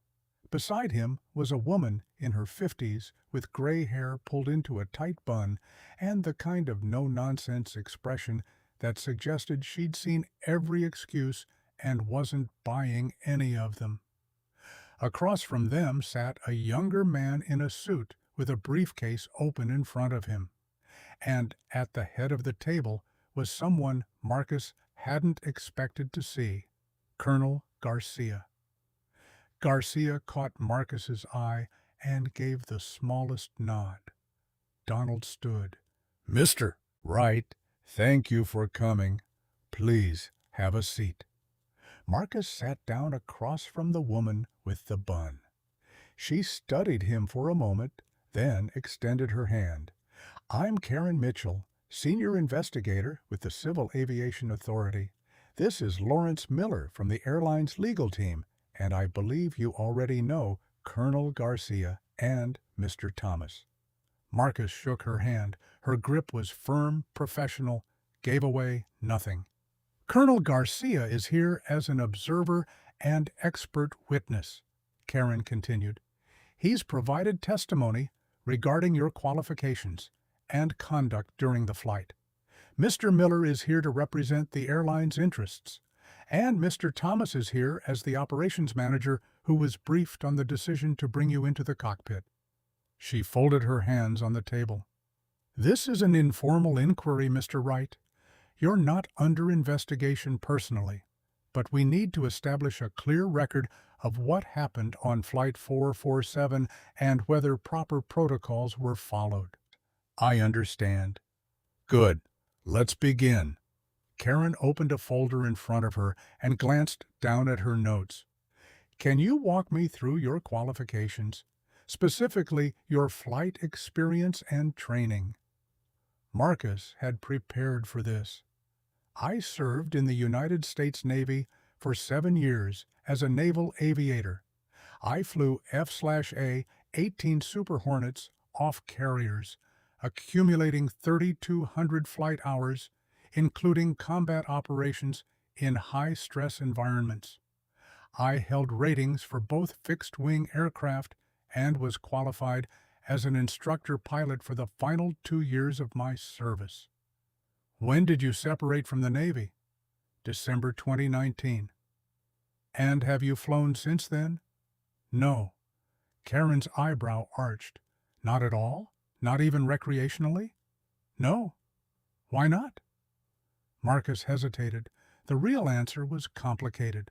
Rachel's death, the weight of single parenthood, the fact that flying reminded him of a version of himself he couldn't afford to be anymore.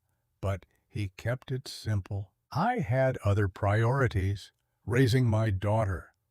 Karen made a note, and Marcus couldn't tell if that was a point in his favor or against him. She continued, "So you hadn't flown in 6 years. You had no rating on the Boeing 767, and you had never landed a commercial aircraft of any size. Is that correct?" "Yes." "And yet, when the call went out for someone with flight experience, you identified yourself?" "Yes." "Why?" Marcus met her gaze. "Because the captain was incapacitated. The first officer was overwhelmed, and if no one stepped up, 187 people were going to die." "You were confident you could help?" "I was confident I had to try." Karen leaned back in her chair. "Walk me through what happened when you entered the cockpit." Marcus took a breath and began. He described the scene, the captain unconscious, the first officer struggling with failing hydraulics, the decision to divert to Vagar. He explained how he'd assessed the systems, worked with Jason to configure the aircraft, made the call to go for the shorter runway because time was running out. Karen interrupted. "You made the decision to divert to Vagar over Reykjavik, even though Reykjavik had a longer runway and better weather." "Yes." "Why?" "Because we were losing hydraulic pressure at 2.2% per minute, and Reykjavik was 35 minutes away. I calculated that we'd hit critical levels before we could complete the approach. Vagar was 24 minutes. It gave us a better chance." "But the runway at Vagar is only 4,000 feet, and you were flying a heavy aircraft with degraded systems. That's an extremely dangerous approach." "It was, but ditching in the ocean at night would have been worse." Lawrence Miller, the lawyer, spoke up for the first time. His voice was smooth, practiced. "Mr. Wright, did you consult with the air traffic control or the airline's operations center before making that decision?" "There wasn't time. We had seconds to decide, not minutes." "So you made a unilateral decision that put the aircraft and all passengers at significant additional risk." Marcus's jaw tightened. "I made the decision that gave us the best chance of survival. If you think there was a better option, I'd love to hear it." "That's not the point. The point is that you, an unqualified, unauthorized person, took control of a commercial flight and made decisions that should have been made by trained airline personnel. Garcia's voice cut through the room like a blade. With all due respect, Mr. Miller, the trained airline personnel consisted of a 26-year-old first officer who'd never handled an emergency of that magnitude. Wright had more flight experience in high-pressure situations than most commercial pilots will see in their entire careers. He made the right call. Lawrence's eyes narrowed. "That's not for you to decide, Colonel." "Actually, it is. I've been flying for 40 years, and I've investigated more aviation incidents than you've probably read about. What Wright did was textbook decision-making under pressure. If you want to second-guess him from the comfort of this conference room, go ahead. But don't pretend you would have done better." Karen held up a hand. "Gentlemen, let's stay focused." She turned back to Marcus. "Mr. Wright, when you landed at Vagar, the thrust reversers failed to deploy. Is that correct?" Engine 2 was already shut down due to fire warning.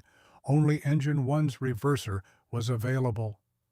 "And you were able to stop the aircraft using asymmetric reverse thrust and brakes alone?"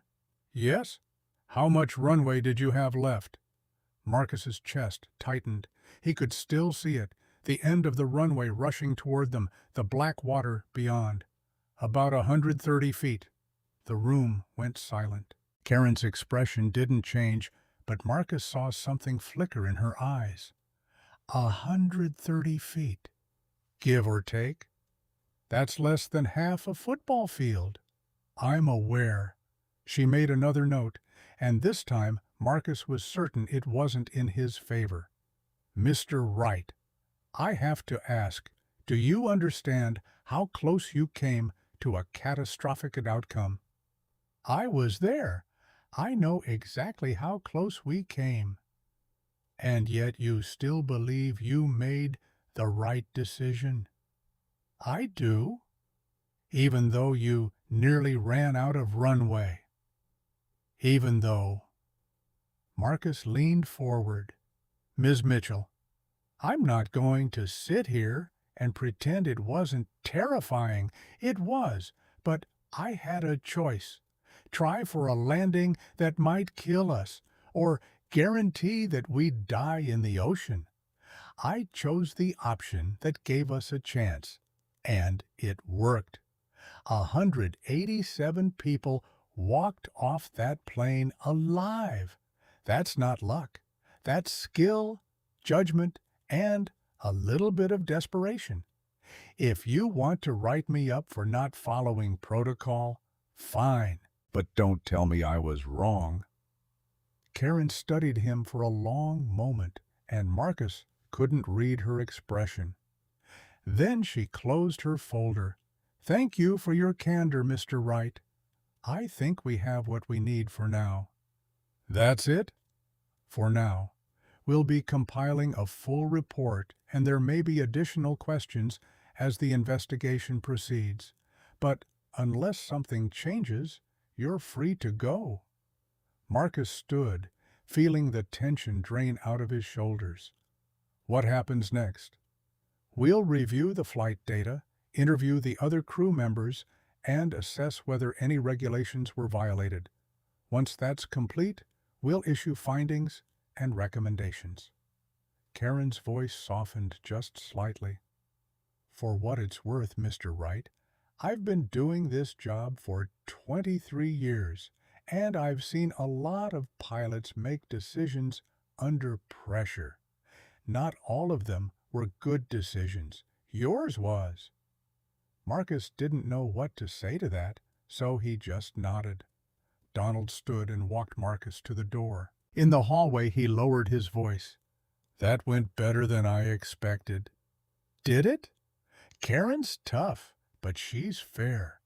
If she says you made the right call, that'll carry weight in the final report." Donald hesitated.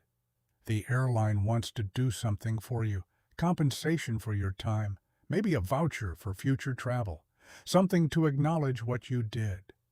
"I don't want anything." "Right. I didn't do it for a reward. I did it because it needed to be done." Marcus met his eyes. If the airline wants to do something, make sure Captain Martinez and his family are taken care of. That's all I care about. Donald nodded slowly. I'll make sure that happens. Marcus turned to leave, but Garcia appeared in the hallway. Right, hold up. Marcus stopped. Garcia glanced back toward the conference room, then pulled Marcus aside. You did good in there. Karen doesn't give compliments lightly. I just told the truth. That's more than most people do. Garcia's expression grew serious. I meant what I said the other day. You've got a gift, and it's being wasted. I know you've got your daughter to think about, and I respect that. But there are ways to fly that don't mean leaving her behind. You just have to be willing to look for them. I don't know if I'm ready for that. No one's ever ready. But the question isn't whether you're ready. It's whether you're willing. Garcia handed him another business card, this one with a different number. This is my personal cell. When you're ready to talk, call me. No pressure, no timeline. Just know that the offer's there. Marcus took the card and slipped it into his pocket. Thanks, Garcia. Don't thank me yet. I'm a stubborn old man, and I don't give up easy. You're going to hear from me again, whether you like it or not. Marcus managed a small smile. I believe you. He left the building and caught a cab back to the hotel. The city blurred past the windows, crowds and buses, and narrow streets that felt nothing like Seattle. Marcus stared out at it all and tried to process what had just happened. The investigation wasn't over, but it felt like the worst of it was behind him. Karen had said he'd made the right call. Donald had said the airline was grateful. Garcia had said he had a future in the sky if he wanted it. But none of that changed the fact that he was still Marcus Wright, still a single dad with a kid who needed him, still a man trying to hold together a life that felt like it was always one bad month away from falling apart. When he got back to the hotel, Emily ran to him and threw her arms around his waist. Daddy, you're back. I told you I'd be back by noon. How was your morning? Good. I made you something. She wriggled free and ran back to the table where a piece of construction paper was covered in crayon drawings. She held it up proudly. It's us in London. See? That's Big Ben, and that's the tower with the jewels, and that's you and me. Marcus looked at the drawing, two stick figures holding hands in front of landmarks that were more imagination than accuracy, and felt his throat tighten. It's perfect, Em. Thank you. Can we go see the mummies now? He checked his watch. It was barely 11:30, but he didn't care. Yeah, let's go see the mummies. They spent the afternoon at the British Museum, wandering through halls filled with ancient artifacts and history that stretched back thousands of years. Emily was fascinated by everything: the Egyptian sarcophagi, the Rosetta Stone, the marble sculptures that looked like they might come to life if you stared at them long enough. She asked a million questions, and Marcus did his best to answer them, even when he had no idea what he was talking about. For a few hours, he let himself forget about the investigation and the decisions waiting for him and the voice in the back of his head that kept whispering that maybe Garcia was right. He let himself just be a dad, walking through a museum with his daughter, watching her face light up every time she discovered something new. That evening, they had dinner at a small pub near the hotel. Emily ordered fish and chips and ate exactly 3 bites before declaring she was full, and Marcus finished the rest while she told him everything she'd learned about mummies and pharaohs and curses that probably weren't real, but might be. "Daddy," she said as they walked back to the hotel, her hand in his. "Are you happy?" The question caught him off guard. "What do you mean?" "I don't know. You've been sad for a long time, since Mommy died, but today you seem different." Marcus's chest ached. He tried so hard to shield her from his grief, to be strong and present and whole, even when he felt like he was barely holding himself together. But kids saw things adults tried to hide. They always did. He stopped and crouched down so he was at her level. "I'm sad sometimes. I miss Mommy a lot, and I wish she was here with us. But I'm also happy because I have you, and being your dad is the best thing I've ever done." Emily's eyes filled with tears. "I miss her too. I know you do. But I'm glad you're here. Me too, baby. Me too." They hugged there on the sidewalk, people walking past without noticing, and for a moment Marcus let himself believe that maybe they were going to be okay. That night, after Emily was asleep, Marcus stood at the window again and pulled out his phone. He scrolled through the messages. More reporters, more well-wishers, more people who wanted a piece of the story. He deleted most of them, but one caught his eye. It was from Jason. "Marcus, I just got out of my interview with the CAA. They asked a lot of questions, but I told them the truth. You saved us. I don't know what happens next, but I wanted you to know that I'm grateful. If you ever need anything, call me." Marcus stared at the message for a long time, then typed a reply. "You did great up there, Jason. Don't let anyone tell you different. Take care of yourself." He hit send, then opened a new message and pulled up Garcia's number. His thumb hovered over the keyboard, and he thought about what he wanted to say, thought about the offer, the future, the choice he'd been avoiding for 6 years. Finally he typed, "Still thinking, but I appreciate you believing in me." The reply came back almost immediately. "That's all I ask. The sky is patient. It'll wait." Marcus set the phone down and looked out at the city. Somewhere out there, planes were taking off and landing, carrying people to places they needed to go, flown by pilots who'd made the same choice he was wrestling with now. Some of them probably loved it. Some of them probably did it just for the paycheck. But all of them had decided that the sky was worth the risk. Marcus didn't know yet if he could make that decision. But for the first time in 6 years, he wasn't afraid to think about it. He turned away from the window and climbed into bed. And as he closed his eyes, he let himself imagine what it might feel like to fly again. Not in an emergency, not with everything falling apart, but just to fly. To take a plane up into the clear blue and feel the world fall away and remember what it was like to be fully, completely alive. The image stayed with him as he drifted off to sleep. And for once he didn't dream about crashing. He dreamed about coming home. The rest of the week in London unfolded the way Marcus had originally imagined it. Museums and landmarks and quiet moments where he and Emily could just exist together without the weight of everything else pressing down. They rode the London Eye and watched the city spread out beneath them like a map come to life. They saw the crown jewels at the Tower of London, and Emily's eyes went wide at the sight of so much gold and so many stories about kings and queens who'd lived and died centuries ago.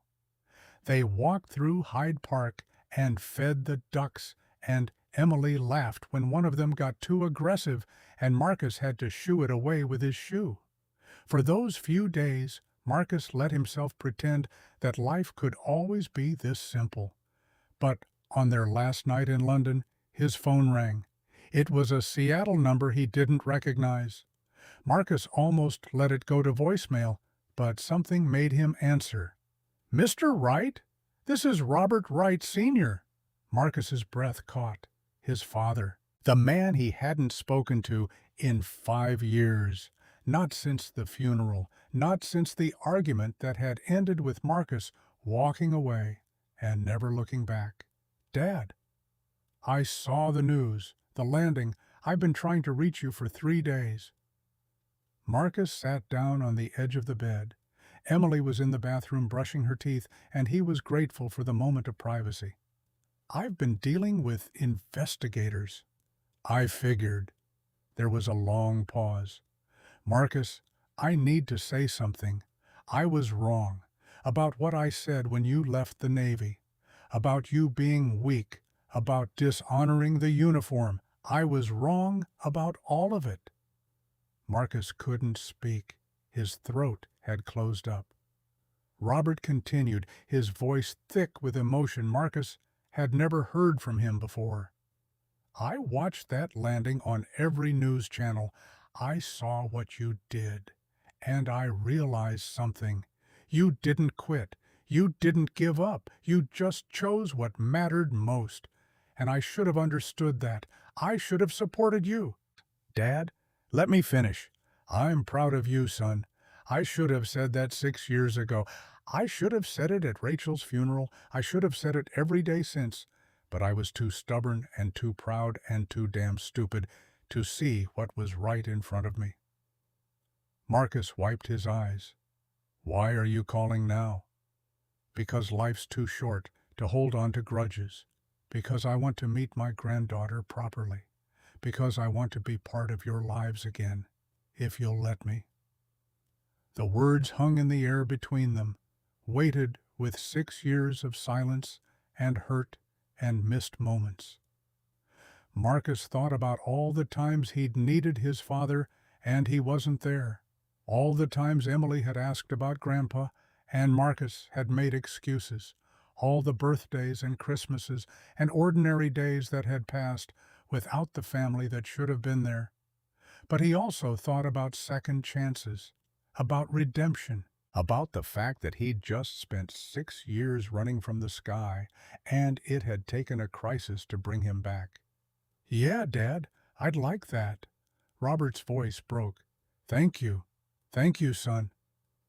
They talked for another 20 minutes, carefully at first, then with more ease as the ice between them began to thaw.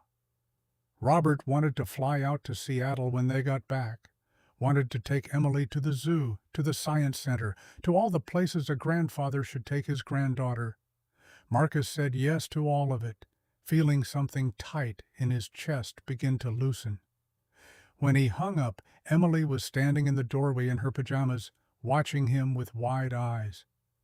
"Was that Grandpa?" "Yeah, baby." "Is he mad at you?" "Not anymore." "Good." She climbed into bed and pulled the covers up. "I want to meet him." "You will, soon." Marcus tucked her in and kissed her forehead. Then he went back to the window and looked out at the city one last time. Tomorrow they'd fly home, back to Seattle, back to their apartment, back to the life they'd built piece by the fragile piece. But something had shifted, something had changed, and Marcus wasn't sure yet what that meant. His phone buzzed, a text from Karen Mitchell. "Mr. Wright, the CAA has completed its preliminary findings. No violations. Formal commendation to follow." "Well done." Marcus stared at the message. No violations. Commendation. He'd been cleared. The investigation was over. He should have felt relief. Instead, he felt hollow, like he'd been braced for a fight that never came, and now he didn't know what to do with all the tension he'd been carrying. Another text came through, this one from Donald Thomas. "Investigation complete. Airline wants to issue formal statement thanking you. Also, job offer stands if you're interested. Think about it." Marcus set the phone down. Job offer. Flying again. the sky waiting. He pulled out Garcia's card one more time and stared at it. The decision he'd been avoiding was getting harder to ignore. 6 years ago, he'd walked away from everything he was because he thought that's what Rachel wanted, what Emily needed. But maybe he'd been wrong. Maybe being a good father didn't mean burying the part of himself that felt alive. Maybe it meant finding a way to be both. The next day they flew home. The flight was smooth and uneventful, and Emily didn't cry during a takeoff this time. She just held Marcus's hand and watched out the window as London disappeared beneath the clouds. When they landed at SeaTac, it was raining, the kind of steady Seattle drizzle that made everything gray and soft.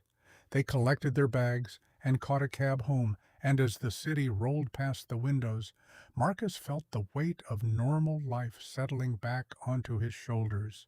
Bills to pay, work to catch up on, a daughter to raise, but also possibilities, choices, futures he hadn't let himself imagine. 2 weeks later, Marcus stood in a hangar at Boeing Field, watching mechanics work on a Cessna 172. Garcia was beside him, hands in his pockets, looking more relaxed than Marcus had ever seen him. "You sure about this?" Marcus wasn't sure about anything, but he'd made the call 3 days ago, and now here he was, standing in a hangar that smelled like aviation fuel and possibility. "Yeah, I'm sure." Garcia grinned. "Good, because I've already enrolled you in the recertification program. Ground school starts Monday. Flight training starts 2 weeks after that. And I've got 3 charter operations in Seattle that want to talk to you once you're current. I haven't even flown yet. You will. And when you do, it's going to feel like you never stopped." Marcus walked over to the Cessna and put his hand on the wing. It was smaller than the fighters he'd flown, smaller than the 767 he'd landed in the Faroes. But it was an airplane, and it was waiting for him. "What did Emily say?" Garcia's voice was careful. Marcus smiled. "She said Mommy would want me to be happy, and that she's proud of me." "Smart kid." "Yeah, she is." They stood there for a while, just 2 pilots in a hangar, and Marcus felt something he hadn't felt in 6 years. He felt hope. That evening he picked Emily up from school and took her to their favorite park. They sat on the swings, and she kicked her legs back and forth, her laughter bright and clear in the cool air. "Daddy, did you fly today?" "Not yet, but soon." "Will you be scared?" "Probably, a little, but mostly I think I'll be happy." She looked at him with those serious eyes that were too old for 7. "I'm proud of you." Marcus's throat tightened. "I'm proud of you too, baby. You were brave when things were scary. You trusted me when I had to leave. You believed in me when I didn't believe in myself." He reached over and took her hand. "That's everything." Emily squeezed his hand, and they swung together in comfortable silence. That night, after Emily was asleep, Marcus pulled out his laptop and opened his email. There was a message from Jason with the subject line, "Thank you." Marcus opened it. "Marcus, I wanted you to know that the airline cleared me. No violations, no penalties. They said I handled the emergency appropriately, and that working with you was the right call. I start flying again next week, and I'm not going to lie. I'm terrified. But I keep thinking about what you said, about being a pilot who can keep his head when everything's falling apart. I'm going to try to be that. Thanks for showing me how. If you're ever in the area, first drink's on me.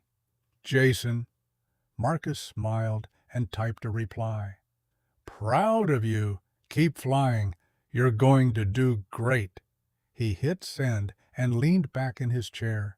His phone buzzed. A text from his father.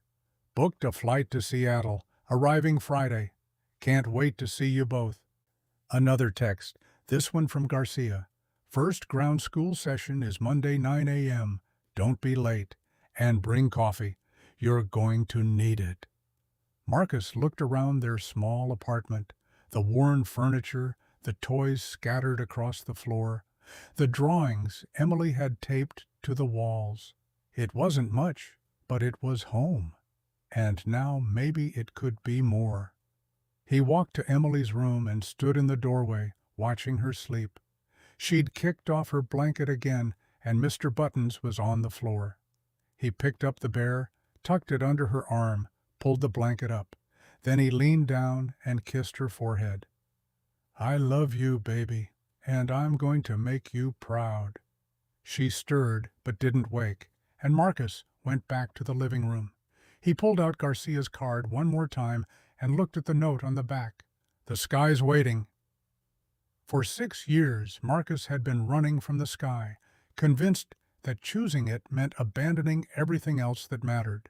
But he'd learned something at 37,000 feet with his daughter's life in the balance. You don't have to choose between being who you are and being who they need.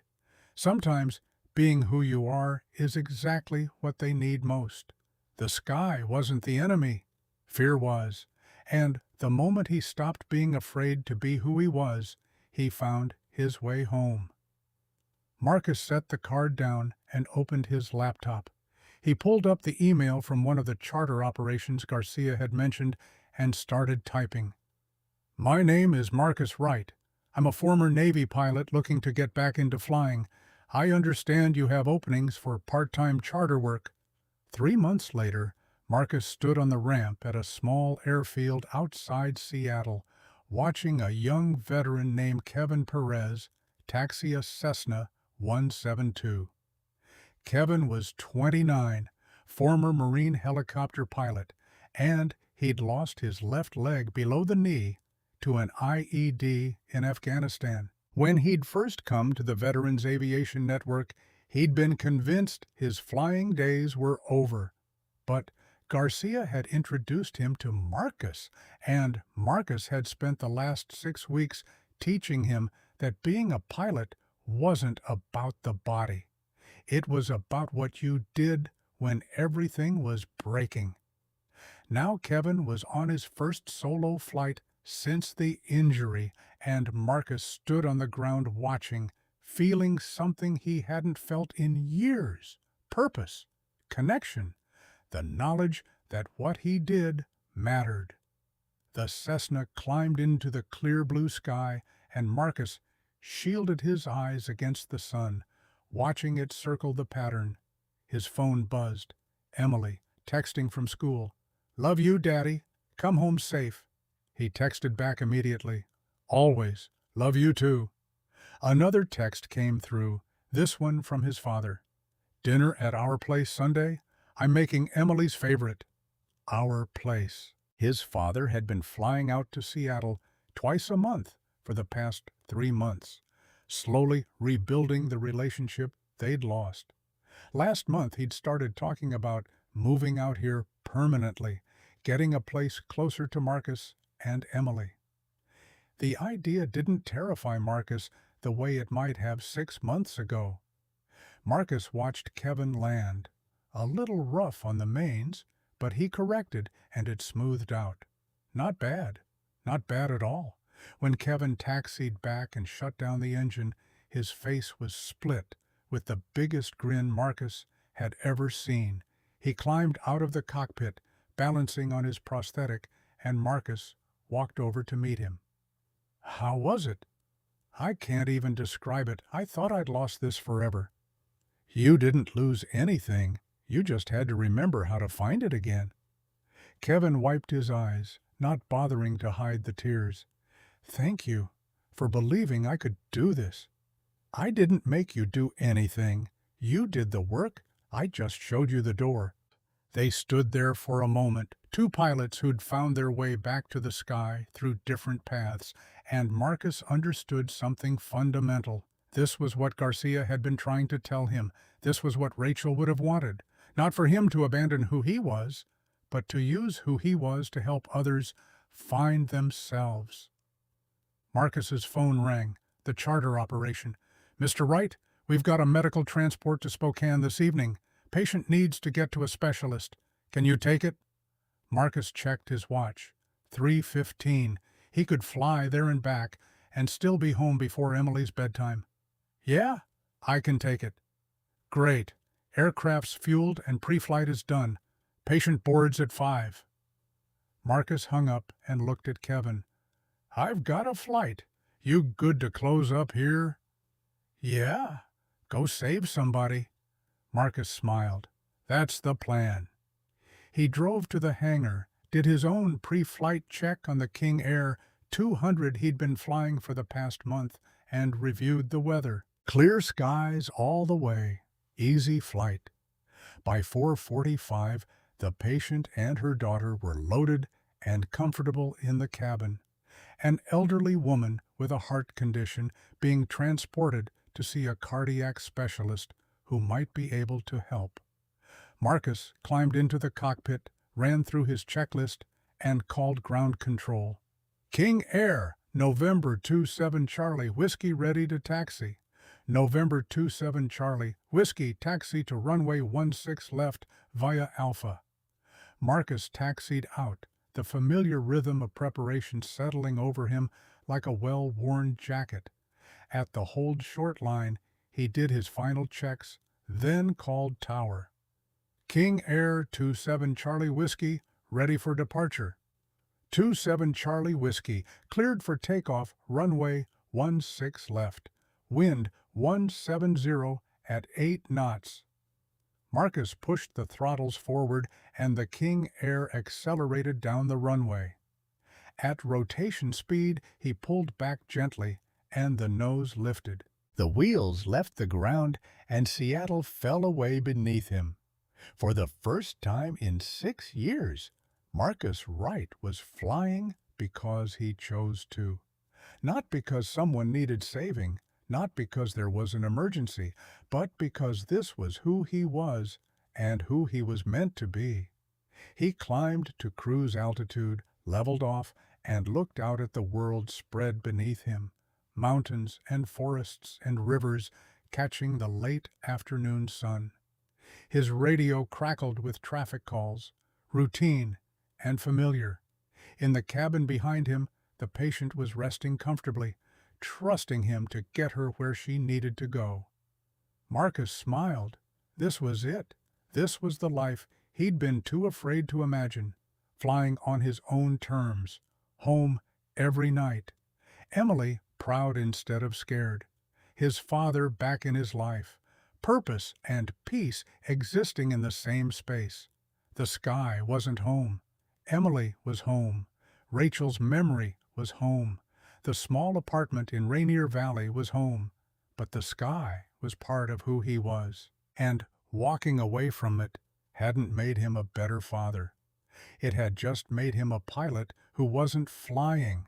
Now he was both, and that was enough. An hour and 15 minutes later, Marcus landed in Spokane, smooth as glass. The patient and her daughter deplaned with grateful smiles, and Marcus watched them walk into the terminal where the specialist was waiting. Another life touched, another small difference made. He flew back to Seattle as the sun set, the sky turning shades of orange and gold and purple. When he landed, it was almost dark, but Emily's bedtime was still an hour away. He'd make it. At home, Emily ran to him like she always did, throwing her arms around his waist. "How was work?" "Good, baby, really good." "Did you fly?" "I did." "Were you happy?" Marcus picked her up even though she was getting too heavy for it. "Yeah, I was happy." She hugged him tight, and he carried her to the couch where they settled in to watch her favorite show. Halfway through, his phone buzzed. A text from Garcia. "Heard you took the Spokane run. How did it go?" Marcus typed back with one hand, the other arm around Emily. Perfect. Thanks for everything. Don't thank me. This was all you. Proud of you, son. Marcus set the phone down and looked at his daughter, her face lit by the TV glow, completely absorbed in the cartoon. She was safe. She was loved. She was growing up with a father who was present and whole and doing what he was meant to do. That was all that mattered. That was everything.